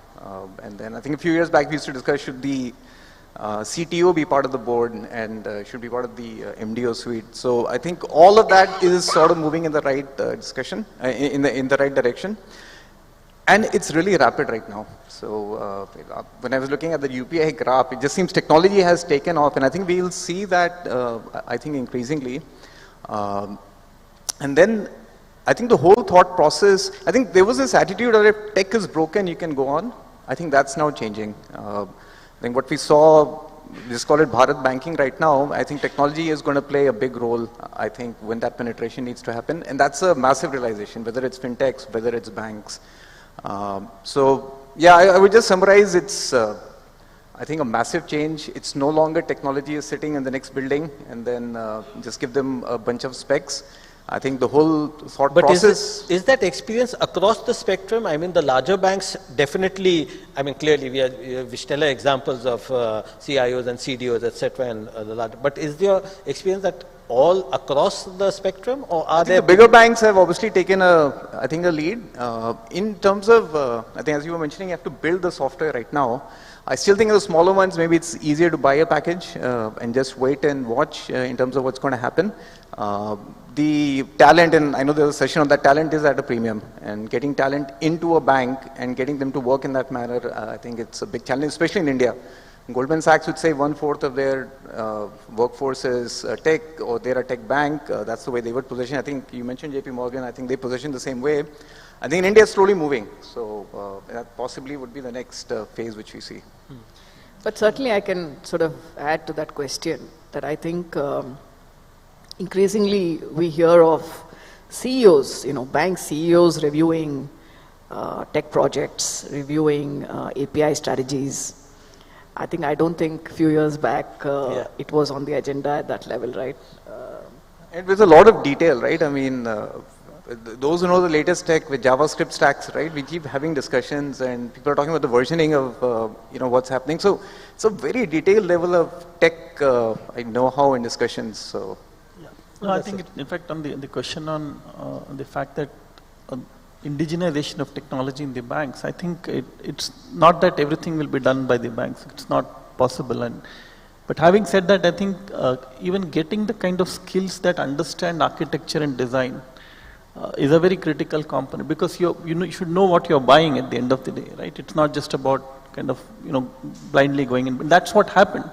So if you go back to the historical thing, you just bought products and you tried to put it together. And that's when suddenly an APification happened, a UPI-based synchronous system came in, the banking system was bound to face pressure, right? So it's exactly that's what you need to avoid, and that's why you need tech skills to come into the bank, and not just project and basically vendor management kind of skills. Specifically speaking about HDFC Bank, I think what you all do also, which I would like you to speak a little about, is the kind of in-house IP creation that you're doing and co-creating IP with fintechs, and the use of low code, no code, etc. So if you can elaborate on that. Yeah. I think it's a journey. I don't think we've even, we are at the start of the journey in that sense, to be honest. We've kind of taken definitely a bold step to say that we would kind of want to work with very different kind of partners and also build our own platform. That's fundamental. So we have this concept of a digital twin, wherein we have an enterprise factory and a digital factory. Largely the digital factory deals with basically cloud native, architecture. We look at, and then of course the entire digital stack, like you mentioned, the app, it goes all the way up to the app experience. It's not just about, in fact, it goes way beyond even, and I'll talk about it a little later in terms of user experience or user journey. I think we have to kind of think a little higher nowadays. But coming back to the discussion, to the point here, so we have these two arms actually, so to say, and the digital factory largely looks at partnerships, and those partnerships are no longer with the larger kind of IT players. So we work with just as an example, like I spoke about this problem of database being monolithic. How do you solve it out? So we work with a very interesting database player in the valley called Yugabyte, which is a company which is probably not many people would have heard. But what we do with them is we are actually trying an active structure. We're saying, okay, when a transaction hits Mumbai, at the same time, can you commit the transaction in Bangalore? Okay. Why? Because in today's parlance, when you're building a DR system, even a 5-minute outage is not acceptable, because that's the generation that we are living in. Similarly, we've been working with very interesting players, and we're working with players like Aerospy, Granite, multitude of them, and they need not be they could be in neighborhood in Bangalore, or they could be somewhere in Valley. That doesn't matter actually. And that's been a very remarkable change for us also, the way we interact, the way they kind of come in, the whole development methodology, the DevOps part of it, all of that is very different for us, from what it used to be. And then of course the pure enterprise factory, where we've decided, okay, let's go and attack. So we again working with a very interesting thought there, where in one of the areas we've kind of co-creating with a startup actually. And like, my panelists mentioned about following the core.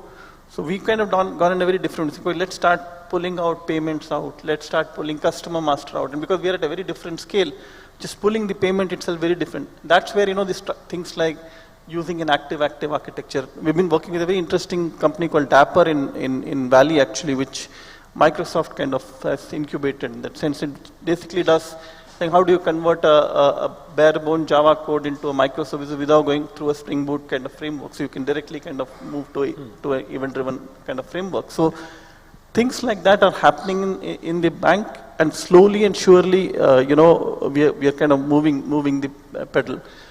It's a constant journey, and I think this model allows us also to change. See, the change has to come from you actually. You can't expect your partners to, you can choose your partners, but you also have to adapt to the way they are working.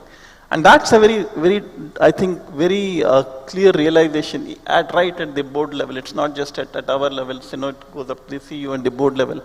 And we are learning new ways of working with them, so to say. No, I think you brought up a very valid point, basically, because it is a journey, and I think especially the Gen Z doesn't understand when they want it in a jiffy, so sometimes the impatience creeps in, but a lot of background work goes into the stuff, but of course the consumer need not understand. They want the service, and they are justified to doing that, which brings me to the kind of challenges that we, I think. So in the digital payments space, especially, Praveena, I mean, yes, people want the instant payment. The moment your payment gets stuck with UPI, everybody goes into a frenzy. The whole, people start cursing the whole banking experience as such. So everybody wants a kind of a seamless experience. Scaling up, security, compliance. These are like three kind of key words that are very operative in this industry, which are so key to this banking industry when we talk about technology. Your take on these things, because who better can understand No, this? I think great points being made here, and I will say that HDFC also was probably the trigger to something that got launched very recently called UPI Lite. So it's to say that given the very high percentage of micro value transactions happening in that 50 rupee, 100 rupee, 150 rupee range, which messes up your bank account statement, right? How can we take it off from there and prevent it from actually hitting the core banking system? So that's how UPI Lite was born, so that these entries are retained in a sort of a light ledger in the phone itself. So that's something that's just going live in the industry and should sort of really help to take that load off the banking system. But having said that, if all UPI users here, you guys should try the UPI Lite experience. It's available on Beam as the first app going live, and it's really a wow experience, because the transaction is faster than UPI, right? So we love UPI, and this just takes it one notch ahead. So that's, I think, one of the roots there. But I want to talk a little bit about this active-active element that Ramesh spoke about. I think so far we've been looking at, you know, like this is my primary data center and this is my backup data center, BCP plans that are written in big documents and all of that stuff. I think those days are long gone now, you know.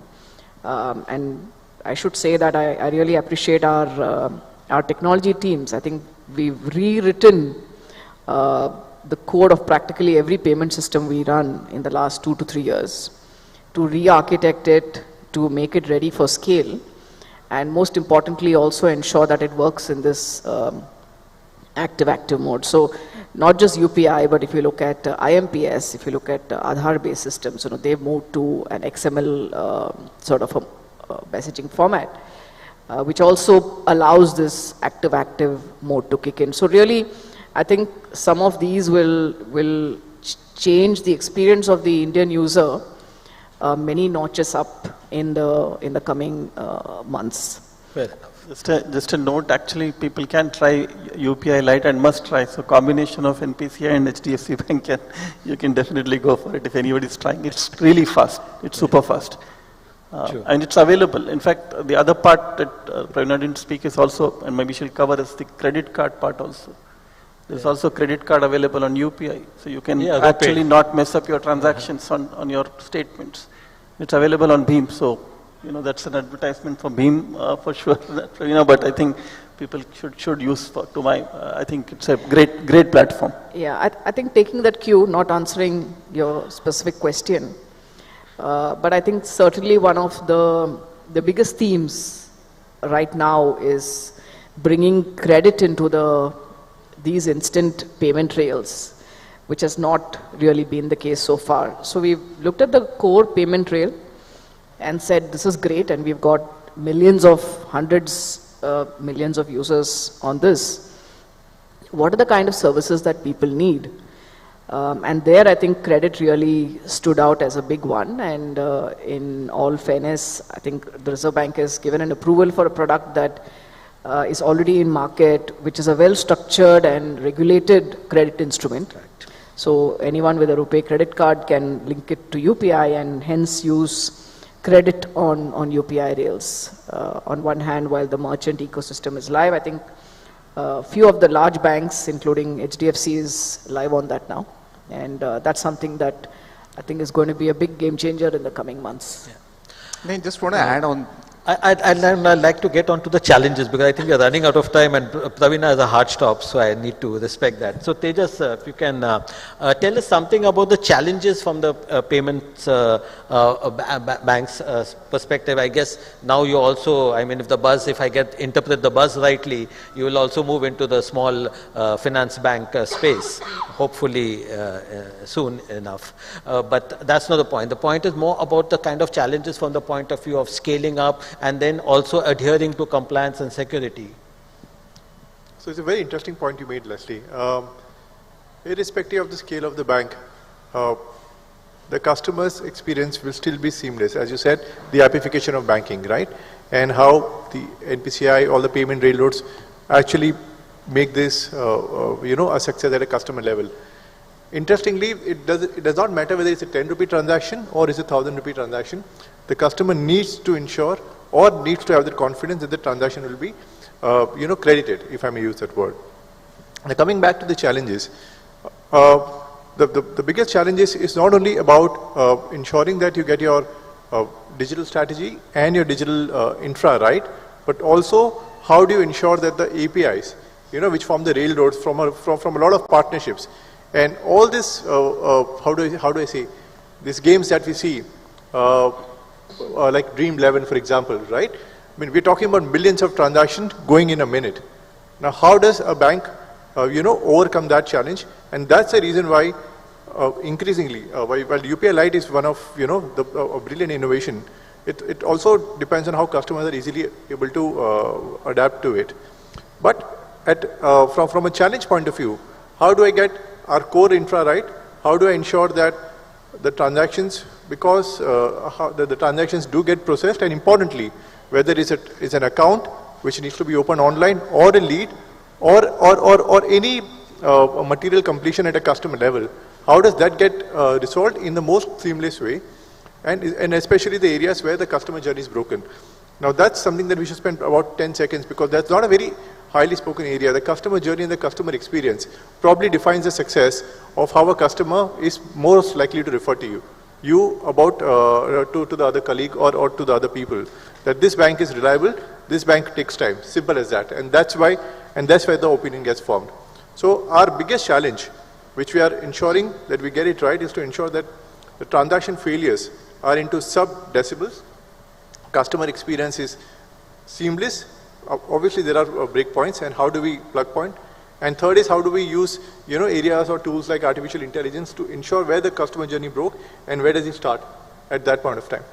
Yeah, so I like the insistence, even when we're speaking about challenges, the insistence is clearly that the customer journey should be seamless, and I guess that is the end point of anything. Sudhir, from in your experience, especially when banks are dealing with multiple vendors, especially when it comes to technologies like AI, machine learning, your blockchain, I think the banking community has a stellar example with IBIC.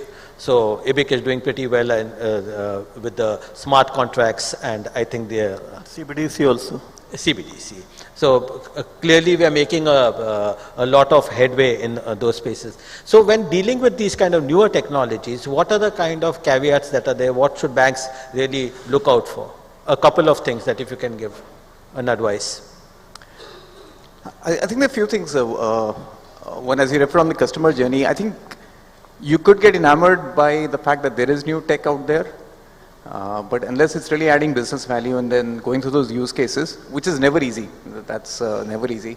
So you need to do a lot of experimentation. And can you launch something quickly and take it off if it doesn't work? So that's something which I think banks and I think any institute right now should look after. Unfortunately, I don't think today the structures in most of the organizations are set up for that. So this is not just a tech problem. I think it's going to be around business, it's going to be on customer service, of how quickly can you put something out and take it. I think for some firms, and I think we're seeing what's happening on Twitter, live on Twitter, but that's crazy stuff. So I think very few people can pull that kind of thing off. So I think if you're a bank, there are regulations, there's a reputation, you have customer expectations. So I think it's a challenge. So keeping the customer at the center of it and then getting that culture internally, I think that's one big thing. The second, I just want to add, I think Ramesh mentioned that briefly on the architecture. I think the talent which is there right now, especially for the newer tech stacks, right? So we were talking briefly around metaverse, and the people who know that right now, they're kids in college who are actually coming out, who don't have the experience of working in bigger places. I did not touch on that because there's a whole panel on HR. No, but so I said I'll leave it to them. That's one issue, but I think we will face a challenge as tech is evolving so quickly. There is new tech which will come. It will fade before you can get a use case out and something else will come in. So how do you do your budget allocation? The kind of talent you bring in, are you okay for someone out of college, almost dictating the strategy of what needs to happen? These are genuine challenges because I guess they will take it forward in that particular conversation. I can take a couple of questions from the audience if there's anything specific. Yes, please.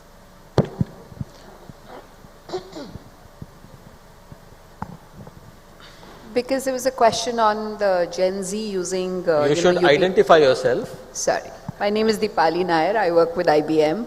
There was a discussion on whether the Gen Z uses, UPI as a window into the financial world. But I wanted to understand if, especially Praveena, if you have the data of how many women, what is the percentage of women that you have on UPI? And is it working there in terms of inclusion of women into, financial world? I think that's for you, Praveena. Yeah.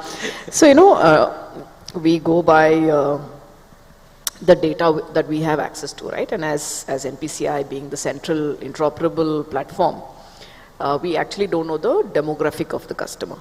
So we know from where it's coming, where it's going, and the fact that it's a UPI transaction. Is it a unique user is visible. So I don't have that from a data standpoint, but market research tells us that broadly it's even, maybe it's more 60-40 than 50-50. But an interesting insight is we've realized that as we go into smaller markets, this phone is a common asset. The phone is a common asset. So who really is using it for what purpose, starts becoming to be a bit hazy. So it's possible that it's more the male member of the household who's using the phone for most purposes, and probably there are a few that are being used by the woman. But there is work to be done there. So thanks for that question. Thank you. I can take one more question. Yes, please. My name is Murli. I'm part of ThoughtWorks. The question I have is this new umbrella entity. There's a competition in the market that the regulators wanted to bring on the payment space because the NPCI is like ruling all the payments as such, right? But somehow it has not gone forward. I think one question I have is it because of the higher standards that NPCI set up, or is it like what would be the next set of innovations that you would see on payment space, which the new entities were not able to promise as such? Take that? Yeah, anybody. Okay, maybe I'll take that question. It's a little controversial question. I answered this 2 days back also, but I'll again repeat that thing. A couple of things here. We have to see, one, payment NPCI is today omnipresent for sure, but there are other rails also which are getting modernized. So whether it is IMPS, which is kind of moving in the direction, then of course the RTGS payments. Then the NUE stands there, we'll see where it goes, and then there is CBDC coming in, right? So there are typically 4 different platforms, and I do see them complementing each other. And I'm just saying, why is that? Because at the end of the day, you don't want one particular payment platform to be monolithic and be susceptible to either availability issues or security attacks and stuff like that. That's a fundamental play that everybody kind of understands, right? So I think if you look at it, it's quite well done. So today, if you have the classical rails on the RTGS NEFT side, which is all PKI based, very closed loop kind of payment circle, which moves a lot of money, by the way, still, because the volume of the money is actually higher on that side, actually compared to the UPI, if you ask me. Then of course you have the UPI, which is open, ubiquitous, all around kind of stuff. Then you will have the CBDC, which is an experiment where again it's more blockchain but more decentralized and bank driven, and then bank to customer kind of driven, right? So that's also a different kind of a network. So if you see, I think it's important for the country to have different kind of payment networks for sure, but the key is they should complement each other in a way that, the sum of it's not competing with each other. Yes, the competition is healthy, but I think what is fundamentally important is to isolate the networks from any of the large outages, availability or security issues. So I think it's moving in the right direction, more work to be done. I hope I've kind of answered that question. Yeah, thank you. So friends, thank you for being an engaging audience. Thank you for having the patience, and I'd like to thank each panelist out there for making time from this busy schedule. Please give them a big hand. Thank you. Thank you very much, Leslie, and thank you to all of our panelists. I'm going to request you to please come together for a group photograph. And with that, ladies and gentlemen, we're also going to quickly move ahead with our next panel discussion. And that being said, please note it's not time for a break. We'll have a break a little later, but please be seated so that we get our next discussion started.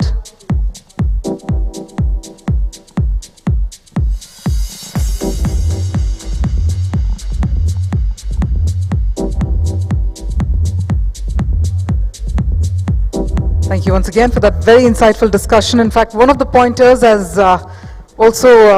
it was brought up by one of our panelists with regard to the talent, and that's where we're heading forward with regard to tackling talent crisis at banks, because the next discussion focuses all about the impact of digitization and tech on the workforce. So that's going to be the mantra, and we're going to gather all the insights from our next set of speakers.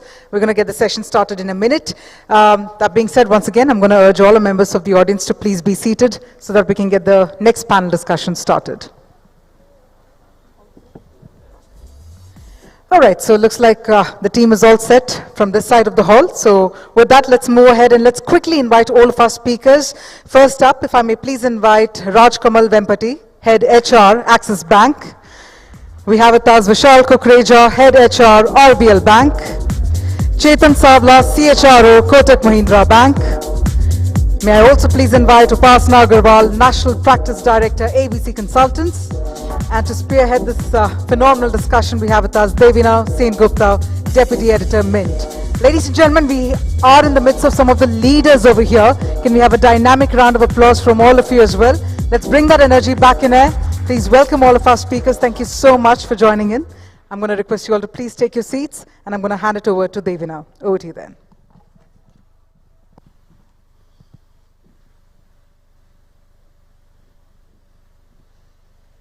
The banking sector, along with IT, has been one of the leading headcount growth sectors in FY 2022. And why not?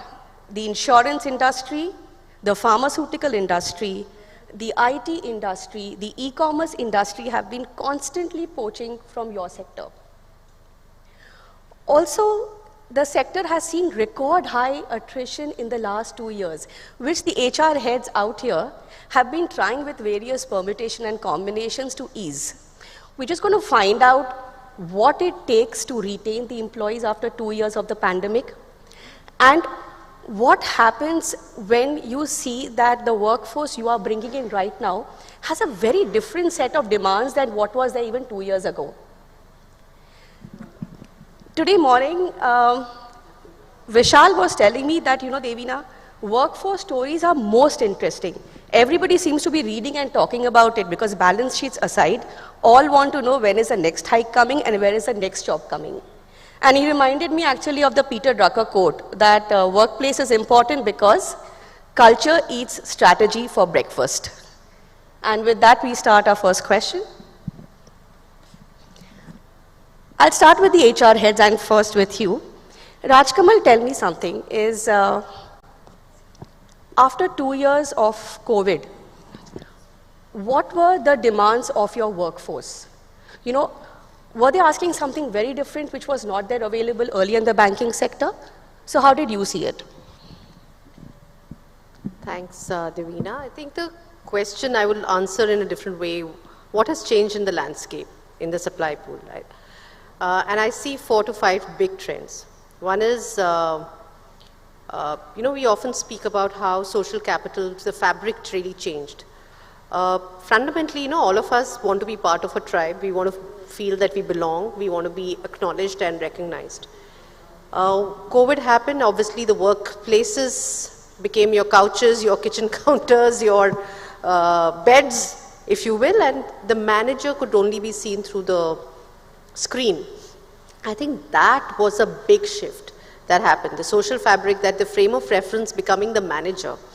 Hence, the tribe that you associate with the manager are getting amplified, and maybe weaker links with the larger organization, right? And frankly speaking, one big shift also happened. Your community, instead of the organization, became your friends, family, your immediate community. So social fabric changing is a big one. Second, I think flexibility became a norm. When the barriers of geography, what is a workplace, can the workplace be, even for a regulated industry where people started working from home, people at least in the non-customer facing roles. So that barrier shifted, so flexibility, which the stigma that it had, it moved away. So you feel that you can do work sitting out of Goa, Manali or your hometown. That doesn't really matter. That was a second shift. I think the third shift that has gotten amplified, and perhaps it's to do, you wanted to be with a large brand. And again, it goes to the first question, which is your frame of reference is really the immediate family, small group, etc. So, see, brand is important, but the brands that you interact with became different. And we talked about, UPI is perhaps the window to interacting with a bank. People understand technologies, the metaverse, etc. Everybody's an entrepreneur. How do you leverage that energy and get that energy in the larger bank system or larger organization would be a challenge, and hence brand is a question. And that last one I would say is the entire social, the well-being aspect, both mental and emotional and physical, essentially changed, and that well-being has gotten amplified. And underlying to this is the entire focus on, I've seen more candidates asking about, is the organization investing in diversity, equity, inclusion agenda, all of those change. So I think there are big shifts that have happened, and I'm sure we'll tease in terms of what we've done.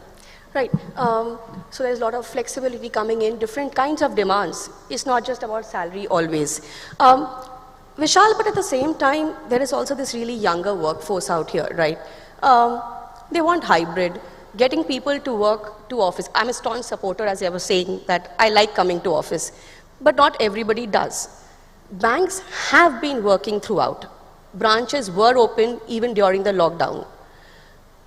Now to get a whole young workforce to say that, okay, you know what, I want to come to office, or rather you have to come to office. Was that demand difficult to meet?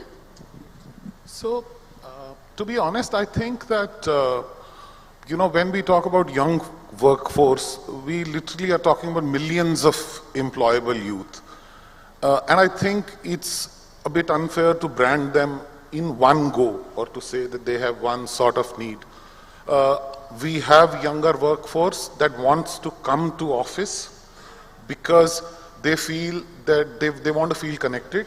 They think that they get trained better, engaged better. And of course, we have younger workforce that, in that sense, wants the flexibility. So this has become very hyper personalized in that sense, right? And I think one of the keys to deal with that, therefore, is to create a transparent and open value proposition and sort of put that out there and let your employees and let your candidates choose from that value proposition. So if the bank, by the nature of the beast, is a place where people are supposed to come to office mostly because the hub and mortar model is still on, because we were essential services, so even during COVID we were coming to office. Then laid that out, and then hopefully the younger people who want to work from office will accept this. So make it clear right at the start. That's one. The other thing is that once you do that, you back that up with the right amount of benefits, because people want to feel safe. People want to feel that their well-being is taken care of. So change your value proposition. We've changed our value proposition in terms of what that means in terms of well-being. How will we take care of well-being? So it's mental, emotional. I would say, from the webinars that we've sort of done in the past, spiritual, financial, so all sorts of well-being is at the center of attention. And if you can marry both of this, you can attract a lot of young talent. Right. So this point came up a lot, well-being of employees, right? Chetan, you also look after the ESG business, right? I was talking to another bank's HR head, and she mentioned that a candidate came and asked, okay, what are your carbon credits? In my compensation, if I pick up an EV, will the loan be applicable? So the kind of questions that is being asked to banks is also very different. It's not just about, okay, what's your ESOP, is there an LTI, etc. Chetan, how are you seeing the new generation workplace in the banking, in the banks, in your bank, coming and asking you different questions when they are looking for a job? So what is happening is that you rightly brought in the angle of ESG, and actually between talent management and ESG there's a very strong linkage on the social aspect of ESG, the S aspect of it. And the key stakeholders on the S aspect are essentially the employees, the customers, and the community. These are the three major stakeholders you try and address. So when internally employees are engaging, some of the elements which become important are what is being done to support diversity, not just gender diversity, but even people who are differently abled, or in some companies now they are taking the next step in terms of LGBTQ, etc. So what are the policies and what are the frameworks that are available for diversity to flourish? And you take it a level forward, it's not just about the percentage of gender diversity in a company, but how deep is that diversity up in the leadership scale? Do you have the same percentage of women leaders at senior levels as you have at more junior levels? The other questions, especially let's say people who are differently abled, is your office infrastructure catering to the requirements of people with disabilities, and is it possible for people to work like that? Do we have policies which help women who are only able to work part-time, and can we provide roles which are specifically suited for that? All of these elements are becoming important in kind of pushing forward the diversity agenda. Right, because women dropouts is a serious concern in India Inc., especially after the pandemic. Upasana actually will be looking at a very different aspect of the sector. She looks at the sector as an industry where she can pick up people from and also provide people out there. Upasana, the HR heads have mentioned what they are doing to prevent attrition in the bank. But what are the numbers looking like? Junior management, middle management, senior management. What are the attrition numbers, and all that these people said, is it really helping to retain people?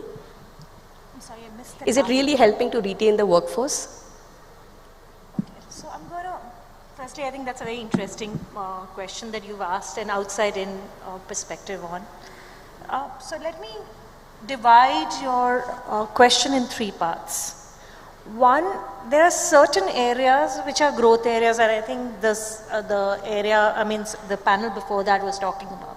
For example, tech, or for example, sales. Sales specifically has seen a lot of demand from sectors within financial services and outside as well. So those sectors have been heavily hit by banks. For example, let's look at feet on street of financial services of a bank on the asset side. Now, that particular sector the skill set is the same in fintechs, NBFCs, microfinance, insurance, and that whole sector gets heavily impacted. So, for example, I was talking to a CHR of a housing finance company, and he was mentioning he has 100% attrition at Salesforce. 100% attrition? Yes, at junior levels. 100% attrition would actually make a lot of IT HR heads feel very good about themselves right now. They'll feel very good. But I'll tell you, this was last quarter. This quarter, I personally feel, I don't have the data as yet, things will settle down slightly more on the sales aspect of things. Is it because of the global recession which is preventing people from joining the IT industry? It will be a combination of 3 or 4 things. All right. One, the fear of global recession. Secondly, it's also the layoffs that we've seen in certain sectors like e-commerce or even tech for some bit. Thirdly, it's also demand kind of settling down a little bit.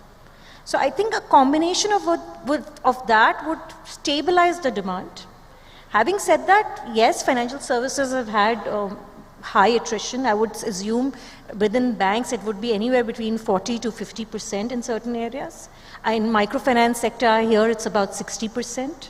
So it's fairly high, but let's also remember the panel would possibly agree with me that from a pyramid perspective, the lower bottom is always the highest attrition. And that's about 30-40% across the industries. So should we get 100% worried about that? I don't think so. Middle is where we should get concerned if we are losing workforce, and I think you picked up an important point about diversity. I would go beyond diversity, and I would go beyond gender and talk about diversity there. And I think there are lots of things happening in small initiatives to bring that back the women workforce there. Right. But still, there's lots we can all do. The middle management is often like the middle child, you know. The elder side often gets the most focused. Everybody is doing everything to keep the younger one in place. But somehow the middle management is, you could be something else, but the time hasn't come yet.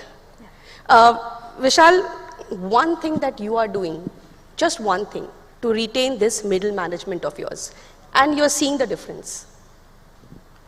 So I think we are essentially focusing on their learning and growth. I'm sorry?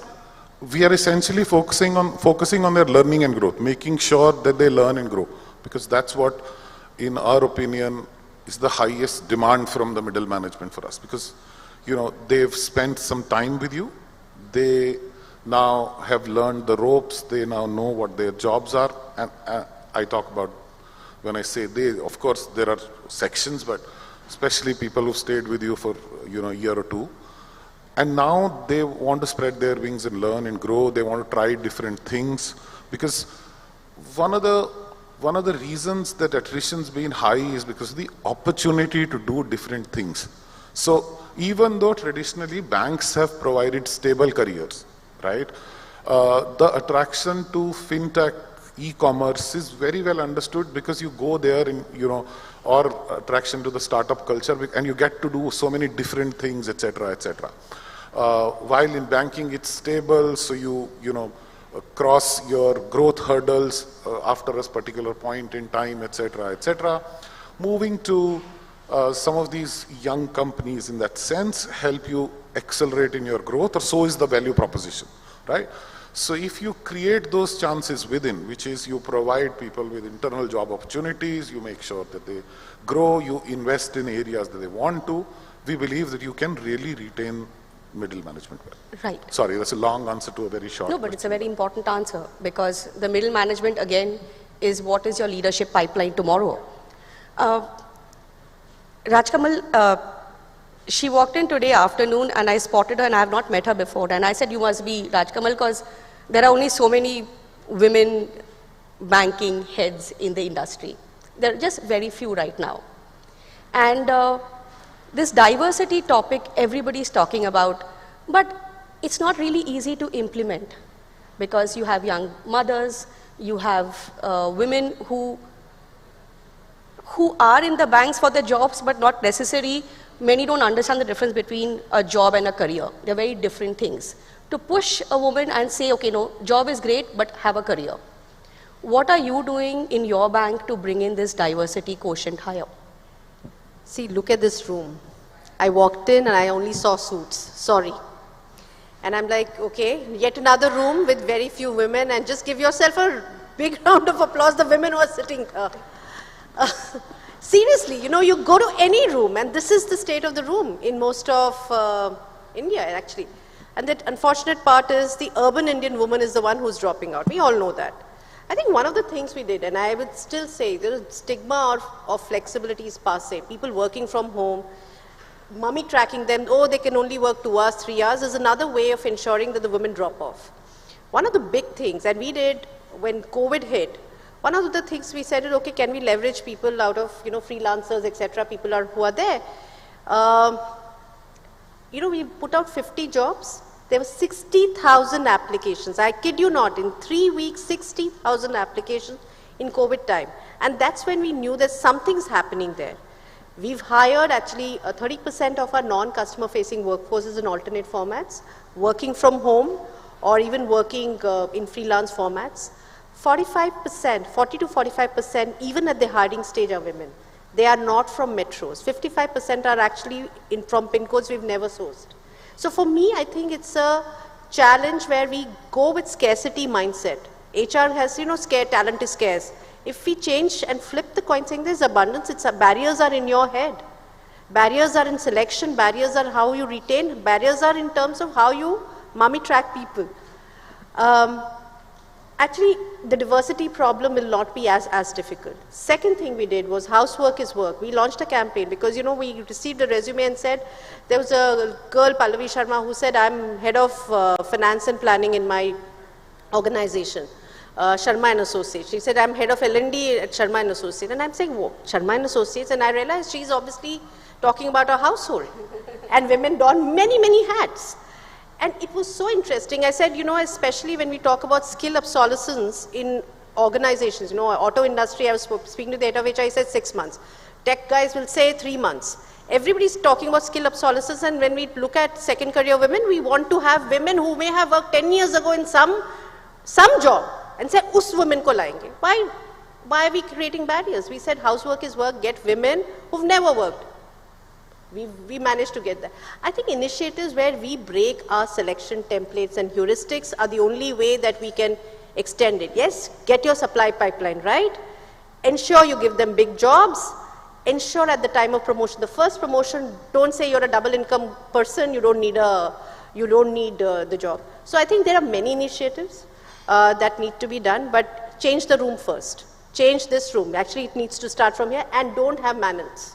I get really worked up when I see most of the panels that have only manuals. So it starts from everything that we do, from communication to who we see as leaders, to whether they are role models, and go out to colleges, speak to people, and we do that as a big initiative. Have relatable role models, say, negotiate outcomes, don't drop out of the workforce, remain in motion. Very important, relatable outcomes and don't negotiate, right? Vishal, you wanted to say something. I just wanted to make a small comment. I find it very interesting because I feel that gender diversity is a man's problem. So I find it very interesting when, my woman panel mate is asked about the diversity.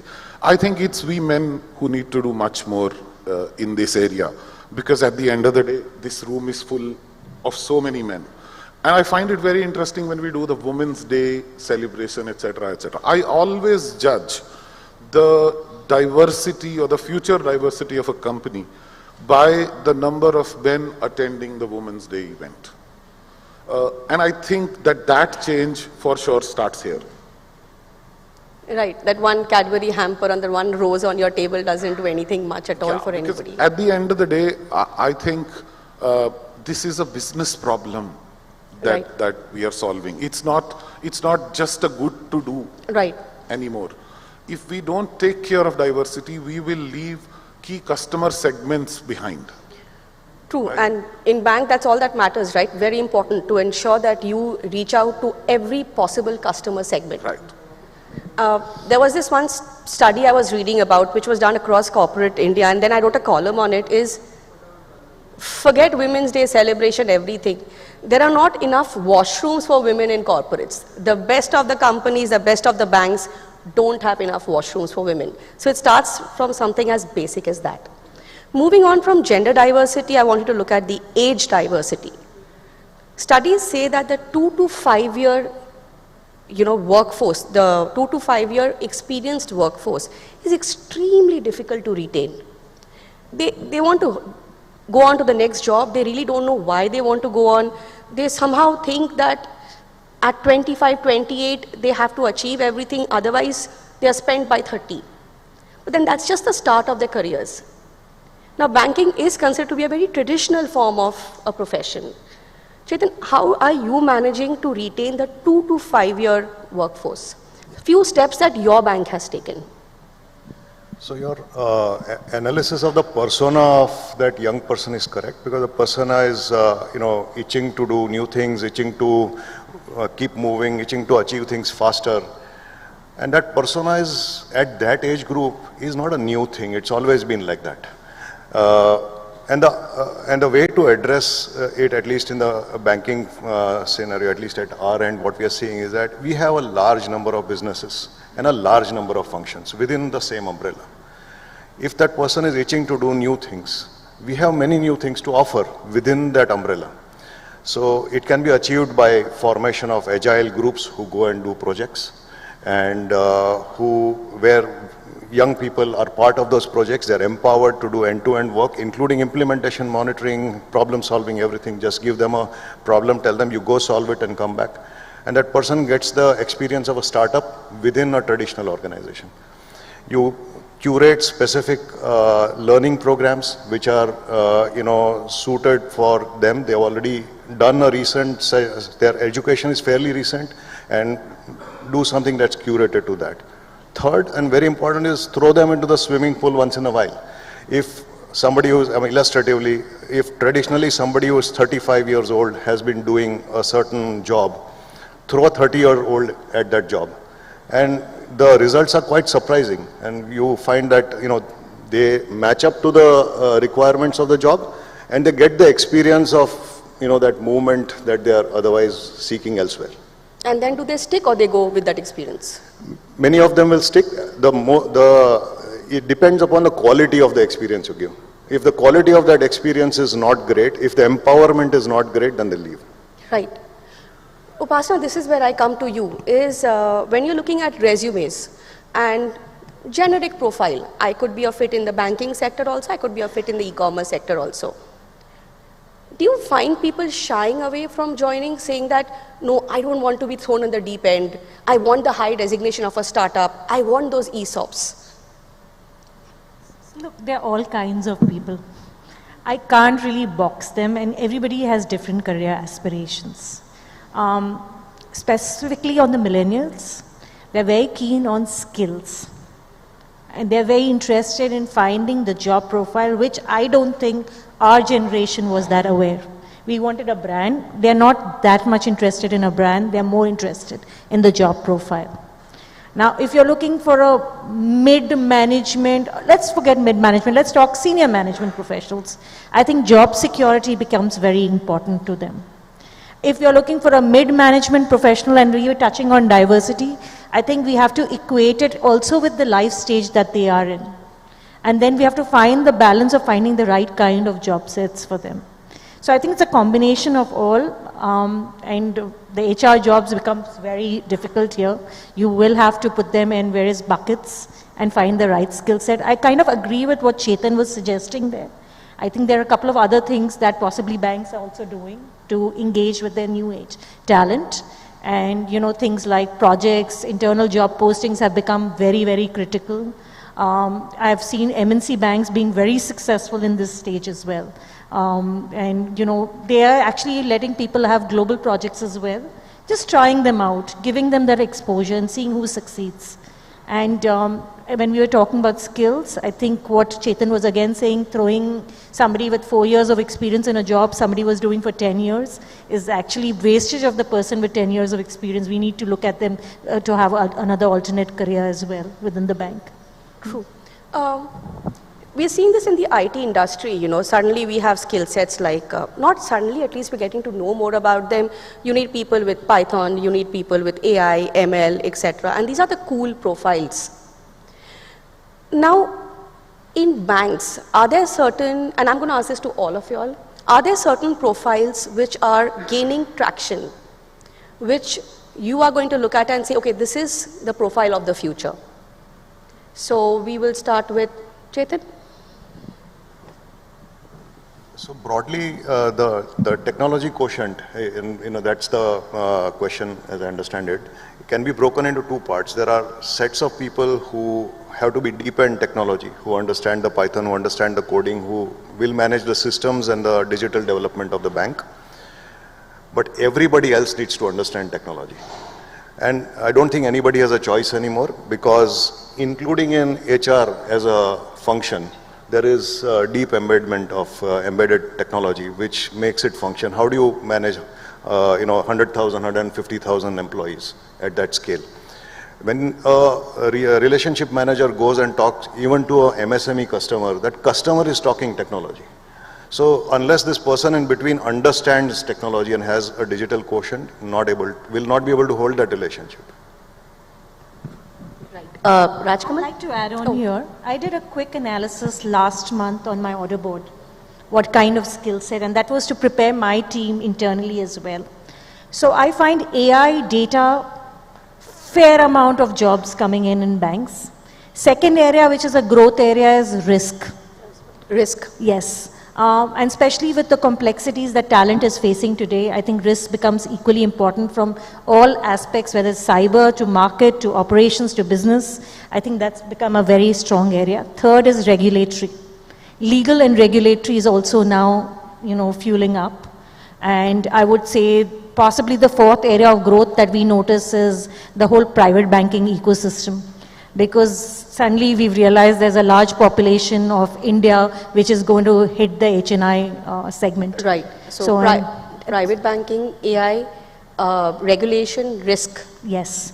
And Rajkumar. So I will say yes. See, there is a new skills. Let's say change the bank skills. People have all these technology, AI, data, etc., they'll say, oh, this is going to change the bank. And he's right that everyone needs to know that. Second is the assurance functions, right? Audit, legal, compliance, risk. These are actually hot skills right now, especially as regulatory oversight increases. These are the skills that are growing in demand. Third, yes, the customer interface skills like private bank and whatever have you. I think the fourth skill which I feel is techno governance, using technology to govern, understanding customer propositions and customer need. That understanding customer also is becoming a critical skill, especially the product management skills. If you don't understand technology, customer, the banking core knowledge, it's redundant. So I think it's interesting that for me, I would say we need, in a lot of roles in banking, multi-skilled specialists. And techno-functional. Yeah, they are techno-functional. Everything is techno, technology plus some functional knowledge. So that's an interesting area that's happening. So therefore, don't go linear, go lateral across functions. But you have to have a fountain of knowledge. So multi-skilled specialists. I think which is where a lot of your banks actually have tied up with, upskilling companies like a Coursera, etc. And so that on your own also, you can upskill yourself. Does that help? It helps hugely. I think if you don't have a skilling agenda, and I think one of the things we need to talk to, and you talked about what has changed overall in the landscape. Right. Listen, my daughter, she's going to college. She's been, and I, like many of you who are parents, realize that most of our kids are built up or have grown up and been nurtured in an assisted learning format. Tuition is scheduled, everything is scheduled. And suddenly they come to workforce and they say, you now be an adult. Big skill that they need to learn is learning how to learn and learning how to unlearn. Hence, platforms like Coursera or your own training programs, etc., are really needed to upskill, reskill, and really figure out what is happening in the world, because change is happening all the time. Right. Vishal, do you want to add to this? It's very interesting on what Raj Kamal just said. I completely agree with her. I think what's happening is it's just the, the basic economics, this law of demand and supply. The hot skills keep changing based on what is the need. Today the world has gone digital, so therefore there is need to make our system safe. So therefore, look at any skill in terms of digital security, cyber security, and you'd find that selling like hotcakes. Once the systems become secure, that system will again go back. So essentially, therefore, because these cycles are changing very quickly and very rapidly, right, it is important to focus on learning agility.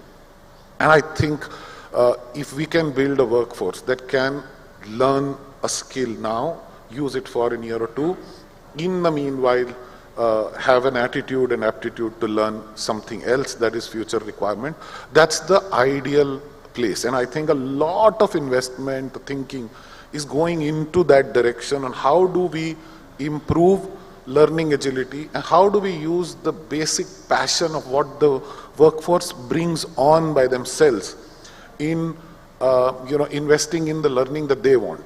So I see a lot of optionality coming in. We are now more and more letting people choose what they want to learn. And I think going forward, rather than trying to put people in, this box and this training, I think if we allow people, we put the canvas up and we allow them to choose a track and then build knowledge there, that would be, in my mind, that's the future of learning. Right. And my final question to the panelists before I throw up a few questions to the audience is, we cannot be one of the leading financial dailies and not talk balance sheets. So wage bills are going up. Banking sector, like the IT, like the e-commerce, is also struggling with a very high wage bill. All your counter offers, all the negotiations, all the out-of-turn promotions is impacting the balance sheets. How are you all coping with the wage bills? I mean, the high wage bill that is happening. We'll start with Vishal. So you're right.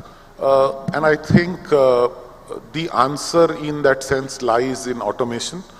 The answer for us, I think, lies in making sure that we take out processes, automate them, redeploy, so therefore we can do more with with the same workforce, right? Technology is a big enabler in that sense. And all that we talked about in terms of reskilling, relearning, etc., is the need of the hour from that perspective. But the other thing is that as banking becomes more easy, and as more and more customers adopt digital, and we will need to continue to invest in security, so cost of risk and governance will continue to go up. That's bound to happen for a while. It's a cycle. We feel it will at some point in time correct itself. So it's a cycle which will have its crest and trough. It has to go through it. Yeah. Rajkamal? I think we talked about it earlier. One of the ways that you need to look at is build your own talent. It's 70% of the people will feel it's easier to find a job externally rather than internally. So have a very robust internal job postings. And public sector banks have done it very, very well. They move people around. And I think most of the Indian banks also need to learn. Some of us do, but I think it needs to be at scale. Second is also build your own talent with the industry academia partnerships. We have a demographic dividend. In India, we can't say, oh, I have a scarcity. We've got to invest in hiring people young, training them, have partnerships. And third is also look at the operating models. If there are jobs which are seasonal, you can do it with freelancers. There is a booming gig economy. So have programs like that where you're rethinking your models and be very, very sharp in terms of what are the full-time employees, where do you need gig workers, etc. So right. Strategies. So gig workers coming up in the banking sector big time. And Chetan, finally to you. So, maths question I'll answer with a maths answer. Always. So basically, yes, the cost of manpower as a talent mix changes will go through a change. It will increase. And in the equation, if the revenue that each employee makes can be improved through various productivity measures, including technology, but various other measures, and the other OPEX can be controlled, by using digital for distribution as compared to physical infrastructures. That's other part of the cost. And obviously, very, very sharp focus on underwriting costs. And if all of those are kept under control, there is room for the manpower to, earn more. All very well covered points. And any questions from the audience to the HR heads, to the consultant? And oh, yes, we have. Can someone give him the mic? Devina, we are almost out of time, so we'll take this as the one question. One question, okay. Absolutely. Yeah. Yeah, my name is Ashwini Kumar, and this is more of an observation, and then maybe I would like to seek your comment. Most of the organizations, what we have seen, people are branded under certain category. This person is good in that segment, good in other segment, and internal movement within different function or outside the function is not allowed, and it's not encouraged by most of the organizations. People have moved out to different roles in outside his own organization and done well. There's a lot of case study where we have seen people have done very well while moving out to different roles. But the same kind of encouragement we have not seen within the organization, which partly you touched upon. But how can we do that? That will be a very important aspect of HR going forward also. And who is your question for? Maybe that's the tricky part. Open questions. Whoever would like to respond to this.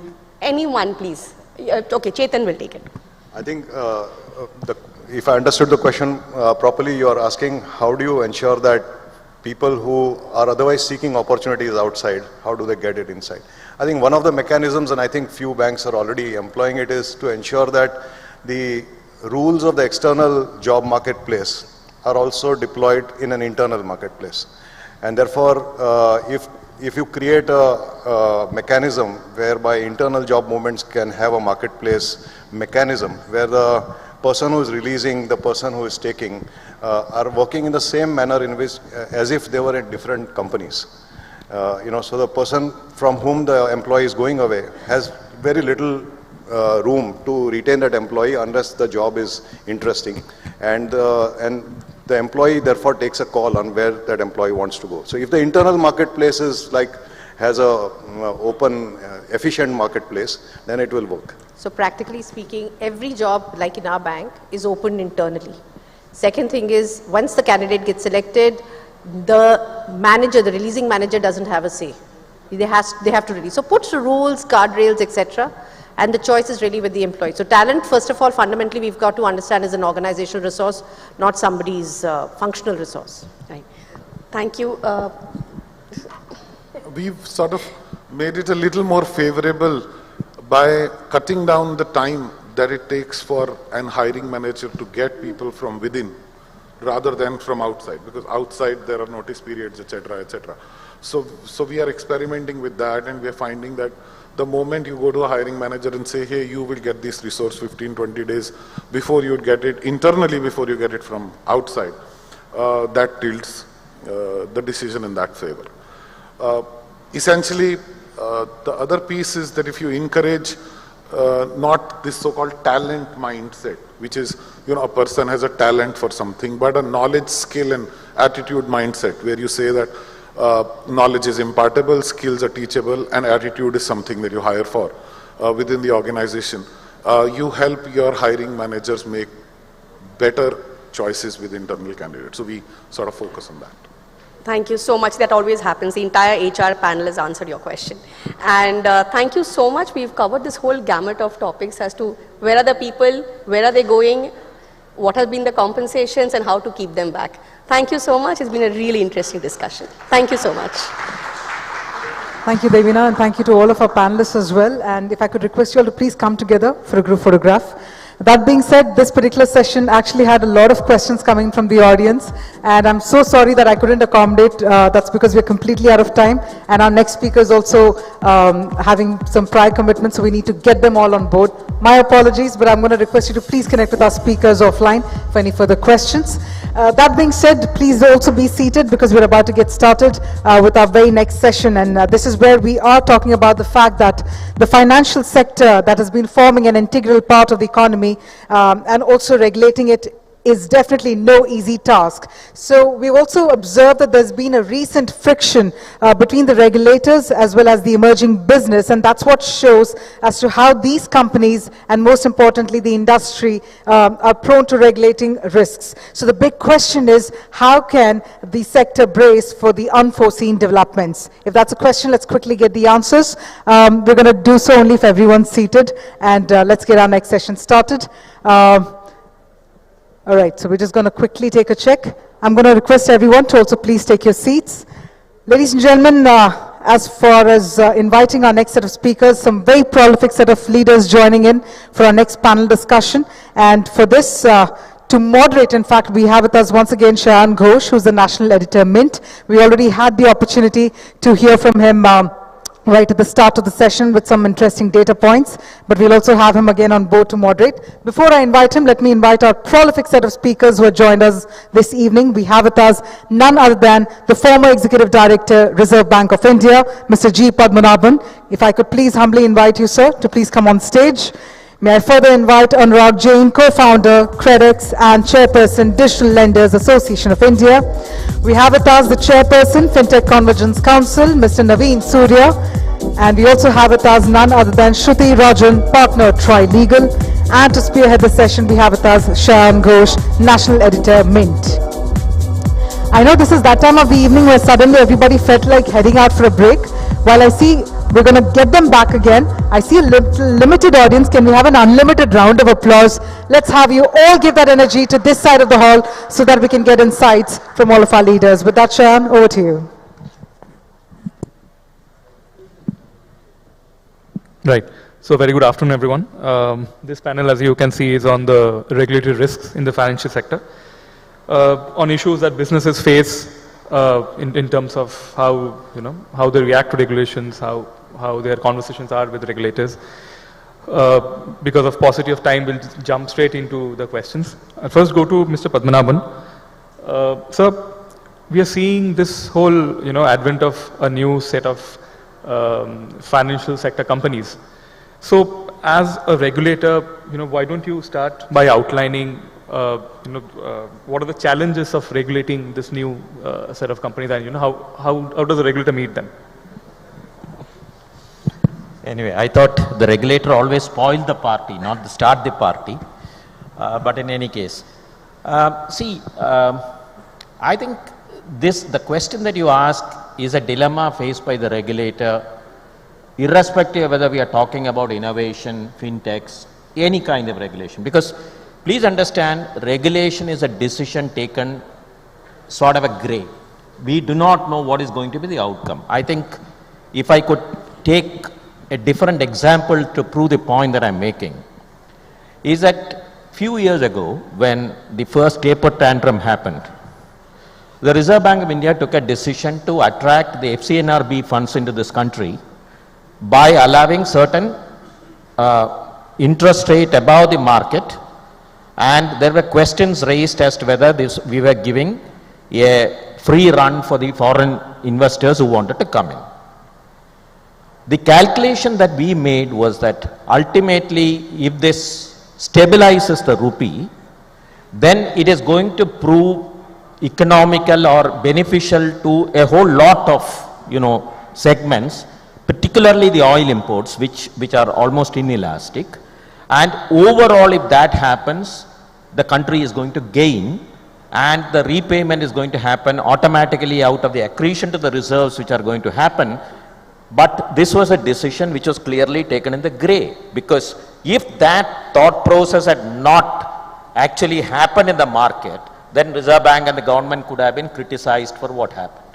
So I would probably argue that every set of regulation has to be taken where the regulator thinks through a particular process and comes out with it. But the special challenge that the fintech poses to the regulator is like that old poem, there is no time to stand and stare, because it happens so quickly that the regulator will have to be very agile as far as these regulations are concerned. So I would think that but for this challenge of agility which is thrown on the regulator by this technology and the developments, I think the regulation making or the decision making being always in the gray would remain.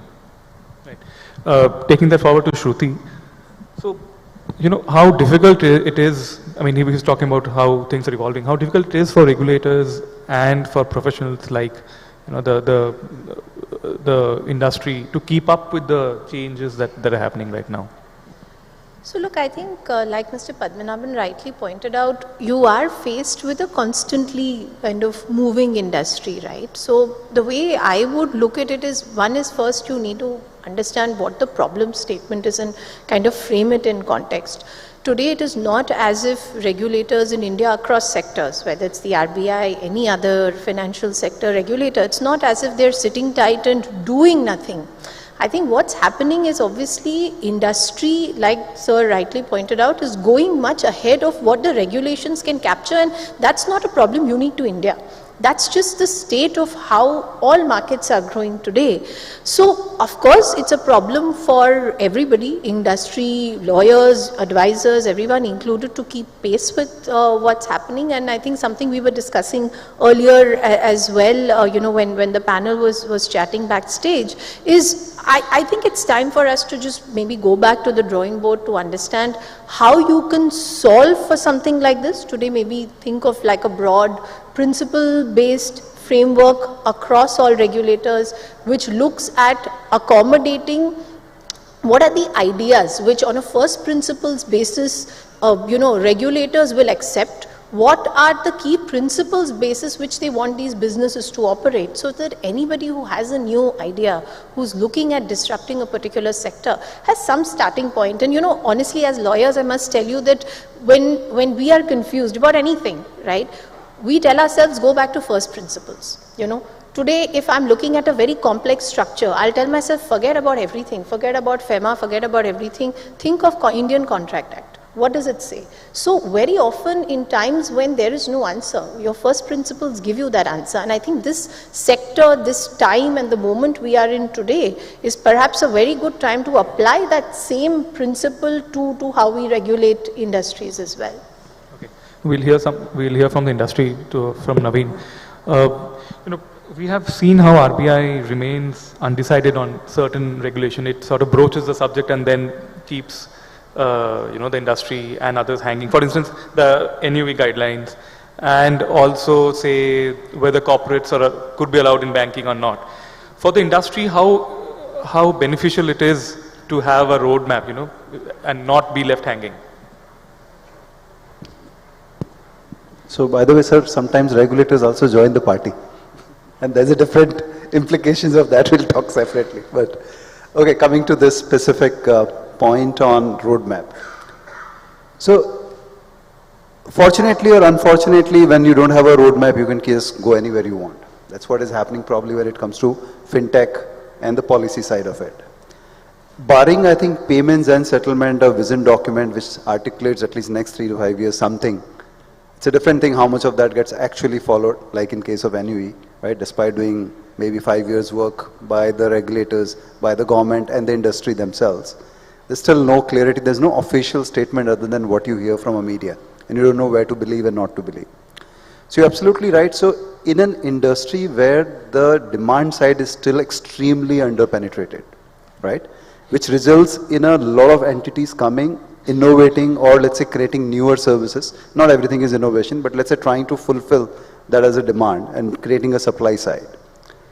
You still have running that risk that what is the future of this supply that I've created? Customers are liking it, I have created the supply, everything is working fine. Maybe certain existing market leaders may not like it. So you don't know when action is taken to disrupt that. Sometimes you disrupt the market, but you also get disrupted by the new policy challenges or by the new regulation. So there's no certainty as to what happens to that, which has impact on the capital, which has impact on the customer confidence, which has impact on everything that goes around with that. So somewhere I think we need a clearer roadmap from the entire fintech or a financial services regulation as to what are we trying to achieve as a country. Generically, it is safe to assume that you're looking at a financial inclusion, but are we? Because you keep seeing contradiction on actually what is happening. By the way, I thought Shruti would be happiest person in this kind of a situation. Very good business, right? Opportunity. And a lot more people, sometimes even regulators needing help, right? If I'm not wrong. So on the whole, I think roadmap is required. It is important for the regulator, for the industry, and even the capital that comes into this. And even for customers, let's say any kind of a unpleasant situation that can arise for them, right? Ultimately, when a service is stopped or disrupted, they also who are going to suffer. So we personally believe that we need to extend what happens in a payments beyond payments into the entire financial services domain. And it goes beyond one regulator, probably to all the regulators. I think that's very, very critical. Right. But have you seen larger players influencing decisions? Have you seen that? Yeah, so somewhere while we look at our country and we keep saying that we want to achieve less cash, we want to achieve, let's say, something like a digital India, which cannot happen without digitizing financial services. But at the same time, a new trend that I've been noticing over the last 22 years of my career on this side, though of overall 25, that there was a time I used to hear when people like Padmanabhan sir would talk from a regulator that let hundreds or thousands flower bloom, because the demand is so much there and the supply is not there.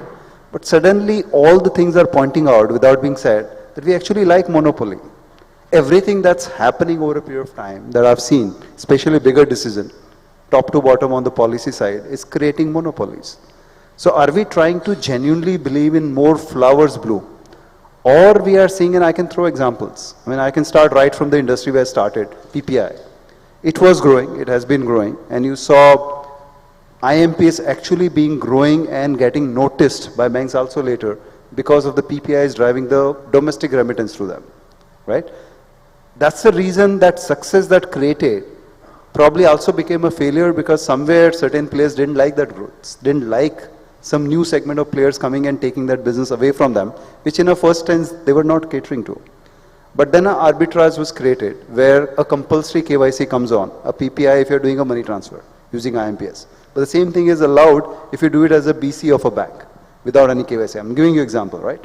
Same way, you have a policy where a credit card can be issued right from 2004 by NBFCs, but only 2 bank promoted NBFCs are allowed, others are not.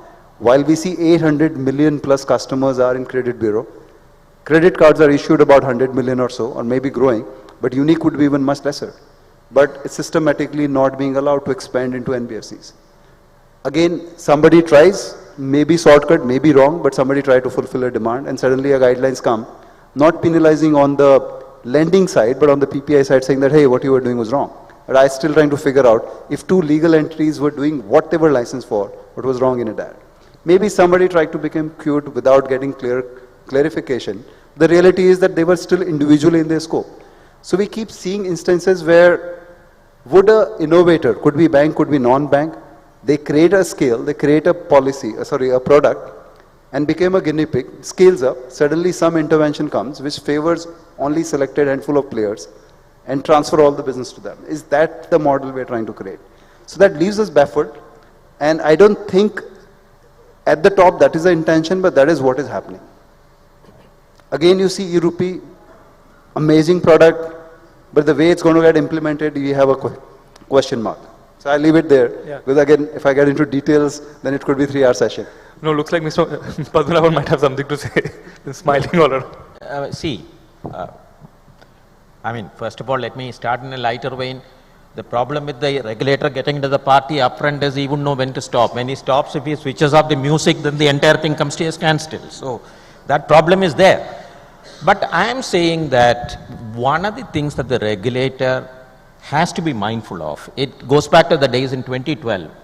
I represented Reserve Bank and went to Paris to receive a prize called the Central Bank Enabling Responsible Innovation.